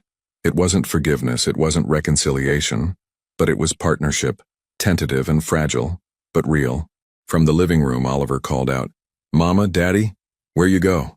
They stood together and Graham followed Lydia back to the living room where their son sat surrounded by plastic dinosaurs, his world still small and safe because he didn't yet understand that adults fought wars to keep it that way. We're right here, baby, Lydia said, scooping Oliver into her arms. Oliver reached for Graham too, wanting both parents. They stood like that, the three of them tangled together on the worn carpet of a too-small apartment, and Graham understood something fundamental. This was what winning actually looked like. Not profit margins or headlines or power. This. Just this. A family figuring out how to exist together. Broken pieces trying to fit. Not perfect, not easy, but real, and worth fighting for. The family court building smelled like anxiety and broken promises. Graham sat beside Lydia on a wooden bench outside courtroom 3C, watching her knee bounce with nervous energy. She'd borrowed a dress from Evan's sister. Navy blue, professional, slightly too big in the shoulders. Her hair was pulled back in a bun so tight it looked painful. She'd applied makeup carefully, trying to look like someone who had her life together. Graham could see right through it to the terrified woman beneath. He's not going to win, Graham said for the third time that morning. You don't know that. Lydia's voice was thin. You didn't see the paperwork his lawyers filed. They have statements from people I've never met claiming I'm negligent. Photos of the apartment with the crack in the window, the stain on the carpet. Oliver's toys scattered everywhere like evidence of chaos. They have lies, Graham countered. We have truth. Their lawyer, Rebecca Chen, a woman in her 50s with steel gray hair and a reputation for eating wealthy bullies for breakfast, emerged from the courtroom. They're ready for us. Lydia stood on shaky legs. Graham took her hand without asking permission. She didn't pull away. The courtroom was smaller than Graham expected. Judge Patricia Odom sat behind an elevated bench, her expression carved from granite. Richard Monroe occupied the plaintiff's table with two lawyers who probably billed $1,000 an hour each. He looked composed, confident, like a man who'd never lost anything he wanted to take. When his eyes met Graham's, Richard's mouth curved into something that wasn't quite a smile. All rise, the bailiff announced. Judge Odom reviewed the case file with the slow precision of someone who'd seen every manipulation tactic in existence. Finally, she looked up. Mr. Monroe, your petition claims that your daughter is an unfit guardian, and that your grandson would be better served in your custody. That's a serious allegation. Let's hear your evidence. Richard's lead attorney, a man named Stanford, who moved like a shark in a suit, stood. Your Honor, we'll demonstrate through multiple witnesses that Ms. Monroe lacks the financial stability, emotional capacity, and support system necessary to adequately care for a young child. For the next hour, Graham watched them build their case like architects of destruction. A former neighbor testified about hearing Oliver cry late at night. A daycare worker mentioned that Lydia had been late picking him up twice last month. A financial expert outlined Lydia's debt, her eviction notice, her inability to maintain steady employment. They made poverty look like abuse, made exhaustion look like neglect, made a single mother's struggle look like evidence of incompetence. Lydia's hand grew colder in Graham's grip with each testimony. Then Stanford called his final witness, Richard Monroe himself. Richard took the stand with the gravitas of someone testifying before Congress. His voice was measured, concerned, the perfect imitation of a worried grandfather. I love my daughter, Richard said, and it almost sounded true. But love doesn't change facts. Lydia is 33 years old with no college education and no career prospects. She's been evicted once already, only avoiding homelessness because her ex-husband intervened with money. She works service jobs with no benefits, no security, no path forward. Is that the life my grandson deserves? And you believe you could provide better? Stanford prompted. I know I can. Private schools, healthcare, stability. A home where he doesn't have to hear his mother crying at night because she can't pay the electric bill. A life where poverty doesn't limit his potential. It was a masterful performance.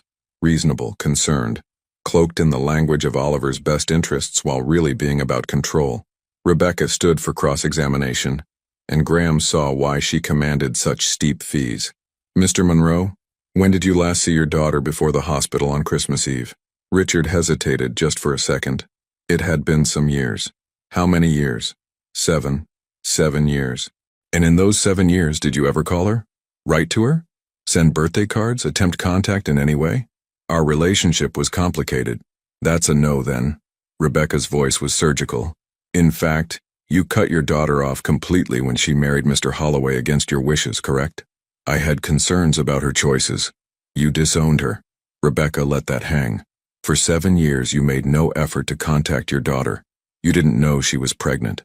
You didn't know your grandson existed until 3 weeks ago. And now you're asking this court to believe you're a devoted grandfather concerned about Oliver's welfare? I'm trying to correct my mistakes. By taking custody of a child you've met exactly once? By systematically destroying your daughter's employment so she'd have no choice but to surrender her son? By hiring private investigators to photograph her apartment and manufacture evidence of neglect? Stanford objected. The judge sustained it, but the damage was done. Rebecca had exposed the machinery beneath Richard's concerned grandfather act. Let me ask you directly, Mr. Monroe. Is this about Oliver's welfare, or is this about punishing your daughter for defying you 7 years ago? Objection. Withdrawn. Rebecca smiled. No further questions. When it was their turn, Rebecca called Evan first. He testified about Lydia's work ethic, her dedication to Oliver, how she'd brought him to work rather than leave him with questionable childcare. He described the phone call that had cost Lydia her job, the lies, the manipulation, the obvious coordination with Richard's custody petition. Then Rebecca called Graham. Walking to the witness stand felt like moving through molasses. Graham could feel Richard's eyes on him, could sense the man calculating, assessing, looking for weaknesses to exploit. Rebecca established the basics, Graham's relationship to Oliver, the reconciliation, his commitment to supporting his son. Then she went deeper. Mr. Holloway, you recently left your position as CEO of your own company. Can you explain why? Graham glanced at Lydia, then at the judge. I was spending too much time at work and not enough time with my son. The board felt I was no longer prioritizing the company. They were right. You chose fatherhood over your career. I chose my son over everything else, the way I should have from the beginning. Your Honor, Stanford interjected, Mr. Holloway's recent involvement with Oliver is admirable but doesn't change the fundamental facts. He abandoned his family for 5 years. He didn't know his son existed for 16 months. This sudden dedication feels more like guilt than genuine commitment. Rebecca didn't miss a beat. Mr. Holloway, do you agree with opposing counsel's characterization? Graham thought about the dinosaur bowl, about pushing swings while his company collapsed, about learning which stuffed animal was for napping versus sleeping, about 3 weeks of showing up every single day, even when it was hard. I was a terrible husband, Graham said clearly. I prioritized my ambitions over my wife's well-being. I made her carry burdens that should have been shared. Those are facts I can't change and won't defend. But being a terrible husband doesn't make me a terrible father. And every day for the past 3 weeks I've shown up for my son. I've learned what he needs, what he fears, what makes him feel safe. I've missed business meetings to push him on swings. I've lost my company because I wouldn't miss his nap time. That's not guilt. That's love. And it's permanent. The courtroom was silent. Graham looked at Lydia and saw tears streaming down her face. Finally, Rebecca called Lydia herself. Lydia walked to the stand like someone approaching their own execution. Her voice shook as she was sworn in, and Graham wanted to run to her, to stand between her and the judgment he could see coming. Rebecca was gentle. Ms. Monroe, tell the court about your life with Oliver. And Lydia did. She described the pregnancy, facing it alone. The birth, no one in the delivery room but a nurse who held her hand. The first night home, terrified that she'd break this tiny, perfect human. The exhaustion, yes. The struggle, absolutely. The times she cried in the bathroom so Oliver wouldn't hear. The meals she skipped so he could eat. The nights she worked while he slept because daycare cost more than she made in a week. But also the joy. Oliver's first smile. His first word, Mama. The way he reached for her when he was scared. The games they invented with cardboard boxes and imagination. The life they'd built. Small and imperfect but filled with more love than her father's mansion would ever contain. My son is happy, Lydia said. her voice growing stronger. He's safe. He's loved. He doesn't have a trust fund or private schools, but he has me. Every morning when he wakes up, I'm there. Every night when he's scared, I'm there. Every single moment of his life, I have been there. And I'm asking this court, begging this court, don't punish my son for my poverty. Don't take him from the only parent he's ever known because I can't afford the life my father thinks he deserves. Stanford stood for cross-examination, and Graham's stomach clenched. Ms. Monroe, isn't it true that you were served an eviction notice in December? Yes, and that you currently have no employment? I was fired because, just yes or no, please. You have no current employment? No. And your bank account contains less than $50? Lydia's face flushed. Yes. How do you intend to pay rent next month? Buy food? Provide for your son's basic needs? I'm looking for work, but you have no job offers currently. No prospects. No plan beyond hope and determination. Stanford's voice was sharp. Ms. Monroe, isn't the truth that you're one crisis away from homelessness? That you're drowning financially and emotionally? That the only reason you're not on the street right now is because your ex-husband intervened with money? Graham helps because he wants to support Oliver, so you are dependent on his charity. A man you divorced because he was unreliable. A man who didn't know his son existed for over a year. That's your support system? Rebecca objected, but the damage was spreading. Graham watched Lydia shrink in the witness chair, watched her father's lawyers systematically dismantle her dignity.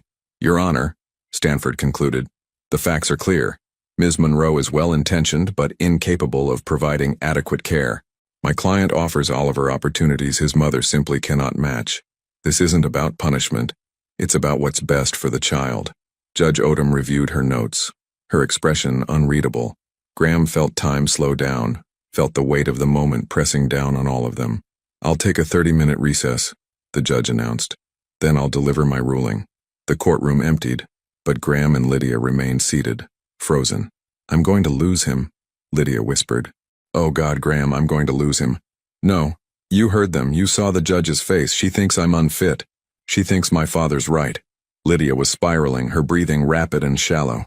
Oliver's going to grow up in that mansion without me. He's going to forget me. He's going to think I abandoned him. Graham pulled her to him, not caring that they were in a courtroom, not caring that Richard was probably watching from the hallway. Look at me. Lydia, look at me. She did, her eyes wild with panic. You are not going to lose him, do you hear me? You're not going to lose him because I won't let it happen. You can't promise that. Watch me. Graham's voice was fierce. If that judge rules against you, we appeal. We fight. We take this all the way to the Supreme Court if we have to. Your father has money, but I have money too. And more importantly, I have something he'll never have. I'm fighting for love, not control. That makes me dangerous. That makes me unstoppable. Graham, I love you. The words fell into the space between them like stones into still water. Lydia stared at him, shock replacing panic. What? I love you. I never stopped loving you. Not even when I was too stupid and selfish to show it. And I love our son, and I will spend every dollar I have, every breath in my body, every ounce of fight I possess, making sure you don't lose him. So no, I can't promise what the judge will rule, but I can promise you won't face it alone. Not this time. Never again. Tears streamed down Lydia's face, but her breathing had steadied. I don't know what to say. You don't have to say anything. Just let me stand with you. Let me fight beside you. Let me be what I should have been 5 years ago. Before Lydia could respond, the bailiff appeared. Judge is ready. They walked back into the courtroom hand in hand, facing whatever came next together. Judge Odom surveyed the courtroom with the weight of Solomon preparing to split a baby. I've reviewed the evidence, heard the testimony, and considered the arguments from both sides. She began. This is one of the more disturbing cases I've encountered, not because of Ms. Monroe's poverty, but because of Mr. Monroe's manipulation.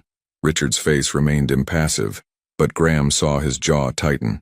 Mr. Monroe, you didn't seek custody because you believed your grandson was in danger. You sought custody because your daughter defied you, and you're punishing her for it. You systematically destroyed her employment, manufactured evidence of neglect, and attempted to use the legal system as a weapon. That is not the behavior of a concerned grandfather. That is the behavior of an abuser. Stanford started to object, but the judge cut him off with a look. However, she continued, and Graham's heart sank, Ms. Monroe's financial situation is genuinely concerning. Not because poverty equals bad parenting, But because stability matters for children, Oliver deserves security. This was it. Graham squeezed Lydia's hand tighter, preparing to catch her when the world fell apart. Therefore, I'm denying Mr. Monroe's petition for custody in its entirety. Furthermore, I'm issuing a restraining order. Mr. Monroe is to have no contact with Oliver or Ms. Monroe except through legal channels, and any violation will result in criminal charges. Relief crashed through Graham like a tidal wave. Beside him, Lydia made a sound between a sob and a laugh. However, the judge said, I am ordering a 6-month review. Ms. Monroe, you need to demonstrate financial stability and secure employment. Mr. Holloway, as Oliver's father, you have both the right and responsibility to support your son. I expect to see evidence of consistent involvement and financial contribution. This court will reconvene in 6 months to ensure Oliver's circumstances have improved. It wasn't perfect. It was probationary, but it was victory. Court adjourned. Richard stood abruptly and left without a word, his lawyers scrambling after him.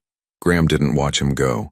He was too focused on Lydia, who'd collapsed against him, crying so hard her whole body shook. You won, Graham whispered into her hair.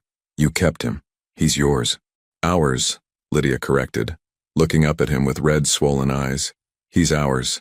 And there, in a courthouse that had seen countless families torn apart, Graham Holloway felt something he hadn't experienced in years. Hope.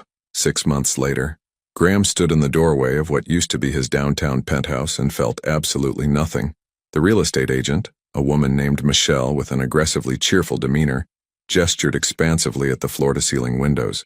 As you can see, the views are unparalleled. The building amenities include a gym, rooftop pool, concierge service. I'll take it, the potential buyer interrupted. A tech executive probably 10 years younger than Graham, hungry in the way Graham used to be. Full asking price, cash offer. Just like that, the last piece of Graham's old life was sold. The penthouse where he'd celebrated his company's first million, where he'd worked 18-hour days building an empire, where he'd lived alone and called it success. Graham signed the papers, shook hands, and walked out without looking back. His phone buzzed as he reached his car. Not the Tesla anymore. He'd traded that for something more practical. A Honda Pilot with room for car seats and soccer equipment and all the mundane necessities of family life. The text was from Lydia. Oliver's asking for you. Says he has something important to show Daddy. Graham smiled and typed back, on my way. The drive to their house, not Lydia's apartment, but the modest 3-bedroom they'd bought together in a neighborhood with good schools and parks, took 20 minutes. Graham used the time to mentally review his day, meeting with his new business partner about the consulting firm they were launching, lunch with Evan to discuss potential investment opportunities, a phone call with Oliver's preschool teacher about his progress. It was a full life, different from before but fuller in ways that mattered. He pulled into the driveway behind Lydia's car, not the broken-down sedan she'd been driving, but a reliable used SUV they'd picked out together. The front lawn needed mowing. Graham made a mental note to do it this weekend. Maybe let Oliver help with his plastic lawnmower. The front door opened before Graham could reach it. Oliver burst out, nearly tripping over his own feet in his excitement. Daddy, Daddy, look what I maked. At 2 years and 8 months, Oliver's vocabulary had exploded. He spoke in full sentences now, asked endless questions, and had recently discovered the word why could be applied to literally everything. Graham scooped him up, pretending to stagger under his weight. You're getting so big, what did you make, buddy? A surprise, come see, come see. Oliver wriggled down and grabbed Graham's hand, pulling him inside with toddler urgency. The house smelled like something baking, cookies maybe, or banana bread. Lydia appeared from the kitchen, flour on her cheek and a smile that still made Graham's chest tight even after 6 months of seeing it daily. He's been working on it all afternoon, she said, wiping her hands on a dish towel. Very serious business. Oliver dragged Graham to the coffee table where a piece of construction paper lay covered in crayon marks. To the untrained eye, it looked like abstract chaos. To a father, it was clearly a masterpiece. It's our family, Oliver explained, pointing to 3 stick figures of varying heights. That's Mama, that's Daddy, that's me, and that's Raph. Sure enough, a 4th figure, possibly a giraffe, possibly a deformed dog, stood beside the smallest stick figure. It's perfect, Graham said and meant it. Should we put it on the refrigerator? The special spot. Oliver nodded vigorously. The special spot was the center of the refrigerator, reserved for Oliver's most important artwork. As Oliver ran to the kitchen to supervise the hanging, Lydia moved closer to Graham. She still smelled like coconut shampoo, still had that particular way of tucking her hair behind her ear when she was nervous or happy or both. "How'd the penthouse showing go?" she asked. "Sold. Cash offer, full price. How do you feel about that?" Graham considered. 6 months ago, the question would have felt loaded, like a test he might fail. Now it was just Lydia checking in, genuinely curious about his emotional state. "Good," he said honestly. "That place was never home. This is home." Lydia's smile widened. "Even with the leaky faucet in the guest bathroom and the weird smell that comes from the basement sometimes? Especially because of those things." Graham pulled her close, kissing her forehead. "Those are problems we get to solve together." They'd been taking it slow. Slower than slow, really. For the first 3 months after the court ruling, Graham had maintained his own apartment, visiting daily, but respecting Lydia's need for space and independence. They were co-parenting, partners in raising Oliver, but not yet together in the way they'd once been. Then one night, Oliver had gotten sick. Nothing serious, just a stomach bug, but he'd wanted both his parents. Graham had stayed over, sleeping on the couch, and in the morning over coffee and cleaning supplies, Lydia had asked the question, "What are we doing?" Graham had looked up from scrubbing the bathroom floor. "What do you mean?" "This. Us. We're not married, but we're not exactly separate. We're raising a child together, making decisions together, spending every day together. What are we?" Graham had set down the scrub brush. "What do you want us to be?" And Lydia, with the kind of courage that Graham had learned to recognize as her defining characteristic, had said, "I want us to try. Really try. Not for Oliver, not because it's practical, but because I think maybe we could get it right this time." So they'd tried. Carefully, honestly, learning each other all over again. Graham had learned that Lydia needed words of affirmation, specific acknowledgement of her contributions. Lydia had learned that Graham needed physical touch, reassurance that he wasn't being pushed away. They'd both learned that communication was hard and necessary and worth the discomfort. 3 months of therapy, both individual and couples. 3 months of honest conversations about their fears and failures. 3 months of rebuilding trust brick by brick. And then, last month, Lydia had asked if Graham wanted to look at houses together. Not his house that she moved into. Not her apartment that he joined. A house they chose together, that belonged to both of them equally. "Mama, Daddy, come see," Oliver's voice carried from the kitchen.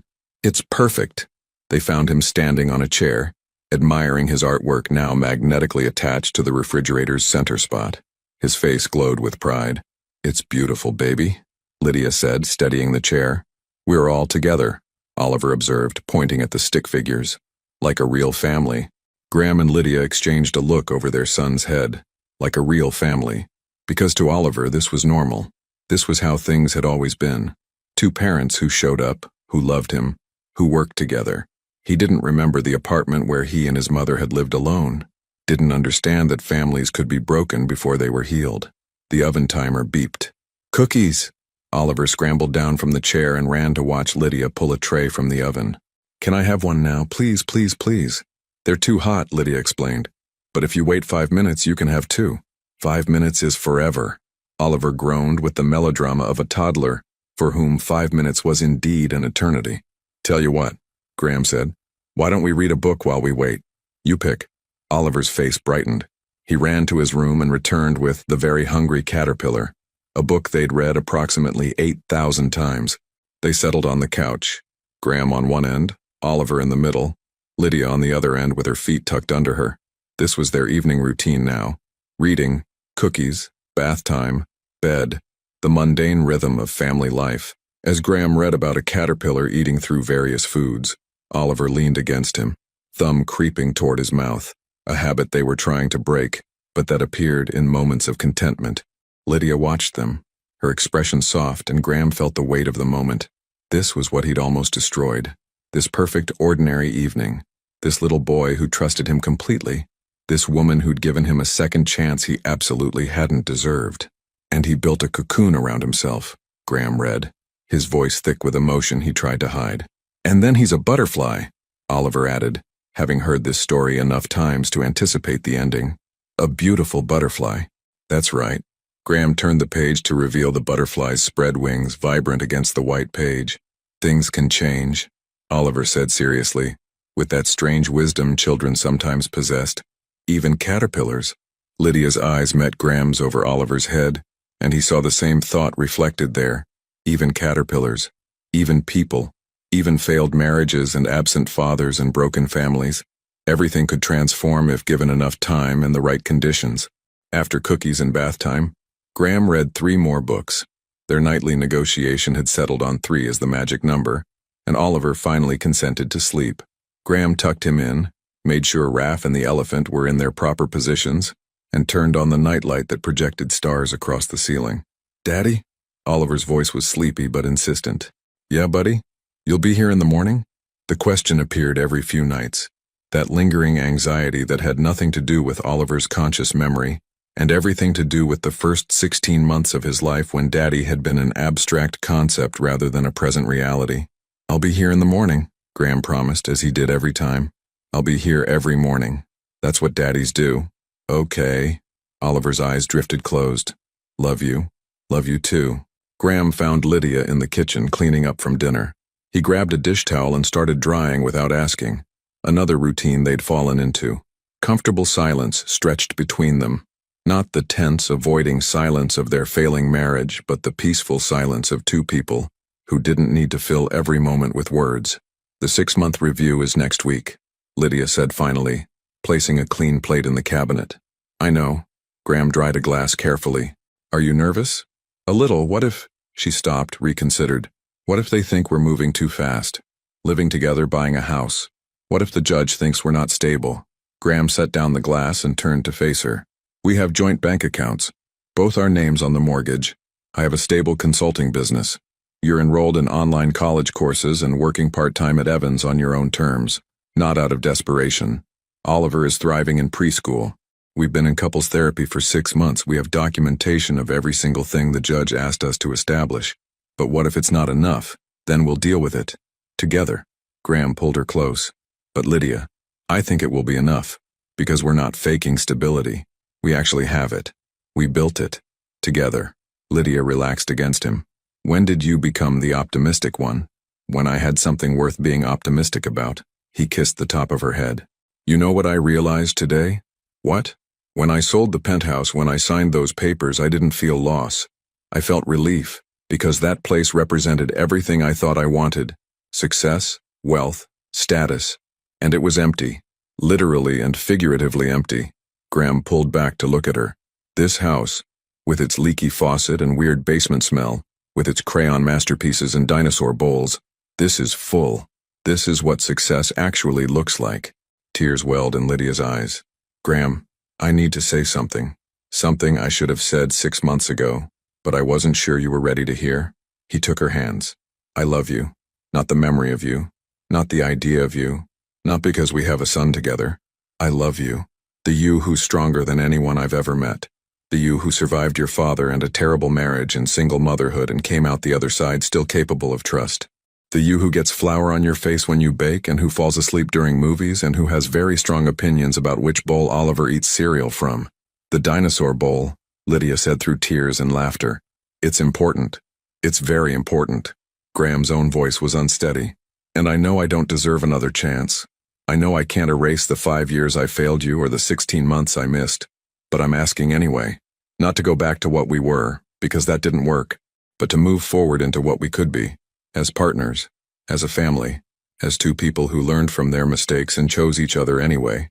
Lydia was fully crying now. "You're terrible at romantic speeches. You know that?" "I know. I should have written it down, practiced." She kissed him. Not tentatively, not carefully, but fully. The kind of kiss that said, "I forgive you and I choose you and let's do this." When they finally pulled apart, both breathing hard, Lydia whispered, "Ask me." "Ask you what?" "You know what." Her eyes held challenge and hope in equal measure. Graham's heart hammered. He'd been carrying the ring for 2 weeks, waiting for the right moment. But maybe there was no perfect moment. Maybe there was just this. Dishes half dried, their son asleep upstairs, cookie crumbs still on the counter. Maybe perfect was just 2 imperfect people choosing to try. Graham pulled the ring from his pocket. Not elaborate, not massive, just a simple band with a single stone that had caught the light in a way that reminded him of Lydia's eyes. He didn't kneel. They were past grand gestures. This was real life, not a movie. "Marry me," he said. "Not because it's expected or because it makes sense on paper or because of Oliver. Marry me because I want to spend every ordinary, beautiful day with you. Because I want to solve problems together and make terrible jokes that only you laugh at and argue about whether we need a new couch and read the same books 8,000 times. Marry me because you're my home." Lydia looked at the ring, then at Graham, then back at the ring. For one terrifying moment, Graham thought she might say no, might decide that partnership was enough, that marriage carried too much painful history. Then she smiled, that full, genuine smile that lit up her entire face, and said, "Yes, but we're keeping separate bank accounts for our personal spending. And we're doing premarital counseling even though technically we're already in therapy. And if you ever choose work over family again, I'm keeping the house and you can live in your car. Deal." Graham slipped the ring onto her finger, and it fit perfectly. "Though for the record, I sold the fancy car. I'd have to live in the Honda." "Then you'd better not screw this up." But she was laughing and kissing him again, and Graham felt the last piece of his broken past click into place. Not perfect, not flawless, but healed, whole. They stood in their kitchen with the dishes half done and the cookies cooling and their son sleeping upstairs.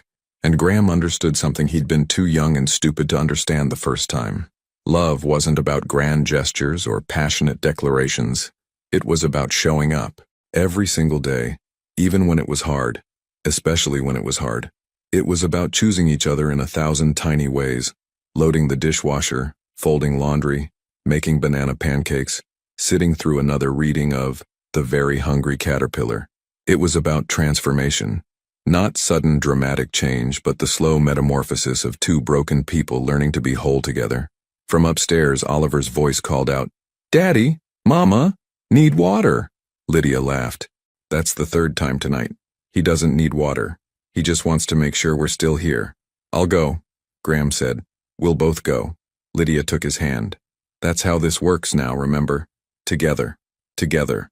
Graham liked the sound of that. They climbed the stairs side by side, toward their son who was learning that parents didn't disappear when you closed your eyes, toward a future they would build one ordinary day at a time, toward the kind of success that didn't make headlines but filled hearts. And somewhere in a mansion across town, Richard Monroe sat alone in a house full of expensive emptiness, having learned too late that you can't buy what matters most. But Graham and Lydia didn't think about him.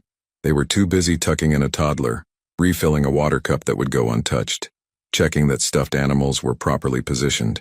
They were too busy being a family, and that was everything. 2 years later, the backyard wasn't large, but it was theirs. Graham stood at the grill, spatula in hand, watching smoke rise into the late August sky. The scent of burgers and hot dogs mixed with the chlorine smell drifting from Oliver's inflatable pool. From where he stood, he could see everything that mattered. Oliver, now 4.5, was showing his baby sister how to properly stomp in a puddle. Clara, 18 months old with her mother's dark hair and her father's stubborn chin, squealed with delight as water splashed her legs. She wore a pink swimsuit with ruffles and had absolutely no fear of anything, a trait that both thrilled and terrified her parents in equal measure. "Gently, Oliver," Lydia called from her spot on the patio, one hand resting on her visibly pregnant belly. "She's little." "I am being gentle," Oliver protested, then demonstrated by creating a splash that drenched both him and his sister. Clara's response was to laugh and demand, "More, more." Evan emerged from the house carrying a tray of drinks. "Your daughter," he said to Graham, "has zero self-preservation instinct." "She gets that from her mother," Graham said, grinning when Lydia threw a wadded napkin at him. "Excuse me, which one of us decided to start a business with zero capital and maximum optimism?" "Touché." The consulting firm Graham had launched 2 years ago had grown beyond his wildest projections. Turned out that a CEO who'd built a company from nothing, lost it and learned to prioritize differently had valuable perspective to offer. He specialized now in helping entrepreneurs find balance, advising them on growth strategies that didn't require sacrificing their families on the altar of ambition.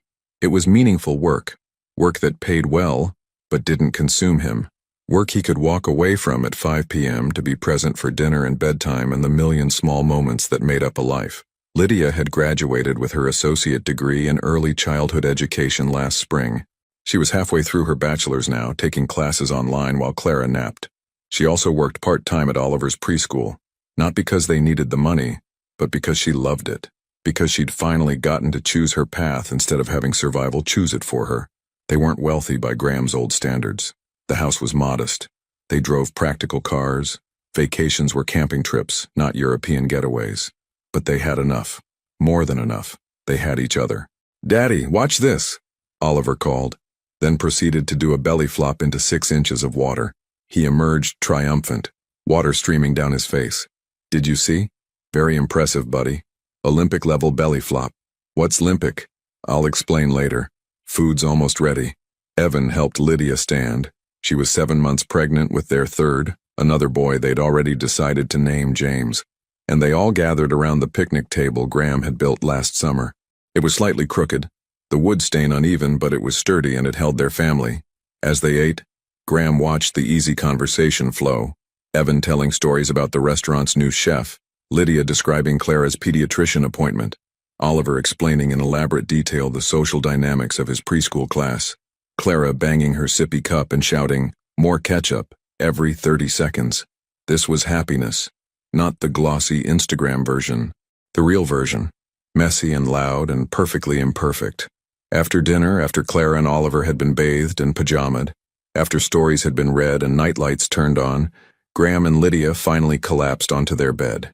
"James is practicing soccer," Lydia said, rubbing her belly where visible kicks rippled across the surface. "Or martial arts. Hard to tell." Graham placed his hand beside hers, feeling their son's movements. Strong, like his mom. Stubborn, like his dad.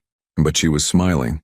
They lay there in comfortable silence, the kind that only came after years of learning each other's rhythms. From down the hall came the sound of Oliver's white noise machine and Clara's soft snoring. She'd inherited Graham's tendency to snore, much to Lydia's amusement. "Do you ever think about it?"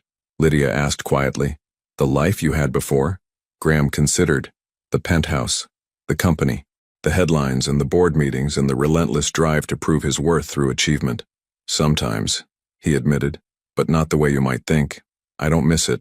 I think about it the way you think about a stranger you used to know. That was someone else's life. Do you regret it? Building the company, I mean. Going through all of that?" "No." Graham turned to face her. "Because it brought me here. If I hadn't failed so spectacularly the first time, I wouldn't have learned what actually matters. I wouldn't have become someone worthy of this." He gestured at their bedroom, at the house beyond, at the life they'd built. "I needed to lose everything to understand what I actually wanted." That's very philosophical for 9 p.m. "I'm a dad of 2.5. I have profound thoughts during the only quiet moment of my day." Lydia laughed, then winced as James delivered a particularly strong kick. "Your son is aggressive. He's training early, probably going to be a soccer player. Or a kickboxer." They fell quiet again, and Graham felt the weight of contentment settle over him. Not the absence of problems, they had plenty. The roof needed repair. Lydia's father had attempted contact twice, both times shut down by lawyers and restraining orders. Graham's former company had recently made headlines for ethics violations under new leadership, and he'd fielded countless calls asking for comment. But those were external things. In here, in this house, in this family, they had peace. "Graham?" Lydia's voice was soft, almost hesitant. "Yeah? Thank you. For what? For changing. For showing up. For proving that people can actually transform if they want it badly enough." She turned to face him, her eyes shining in the dim light. "For loving us enough to become someone different." Graham's throat tightened. "I'm not different. I'm just finally what I should have been all along." "Maybe, but it took courage to get here, to admit you were wrong, to lose everything and use that as a beginning instead of an ending." She touched his face. "I'm proud of you. I know I don't say it enough, but I am. I'm proud of you too. For surviving when I gave you every reason to give up, for raising Oliver alone, for being strong enough to let me try again. We're both pretty impressive, huh? Ridiculously impressive. We should write a book. How to Almost Destroy Your Marriage and Then Fix It. A love story. Bestseller material right there."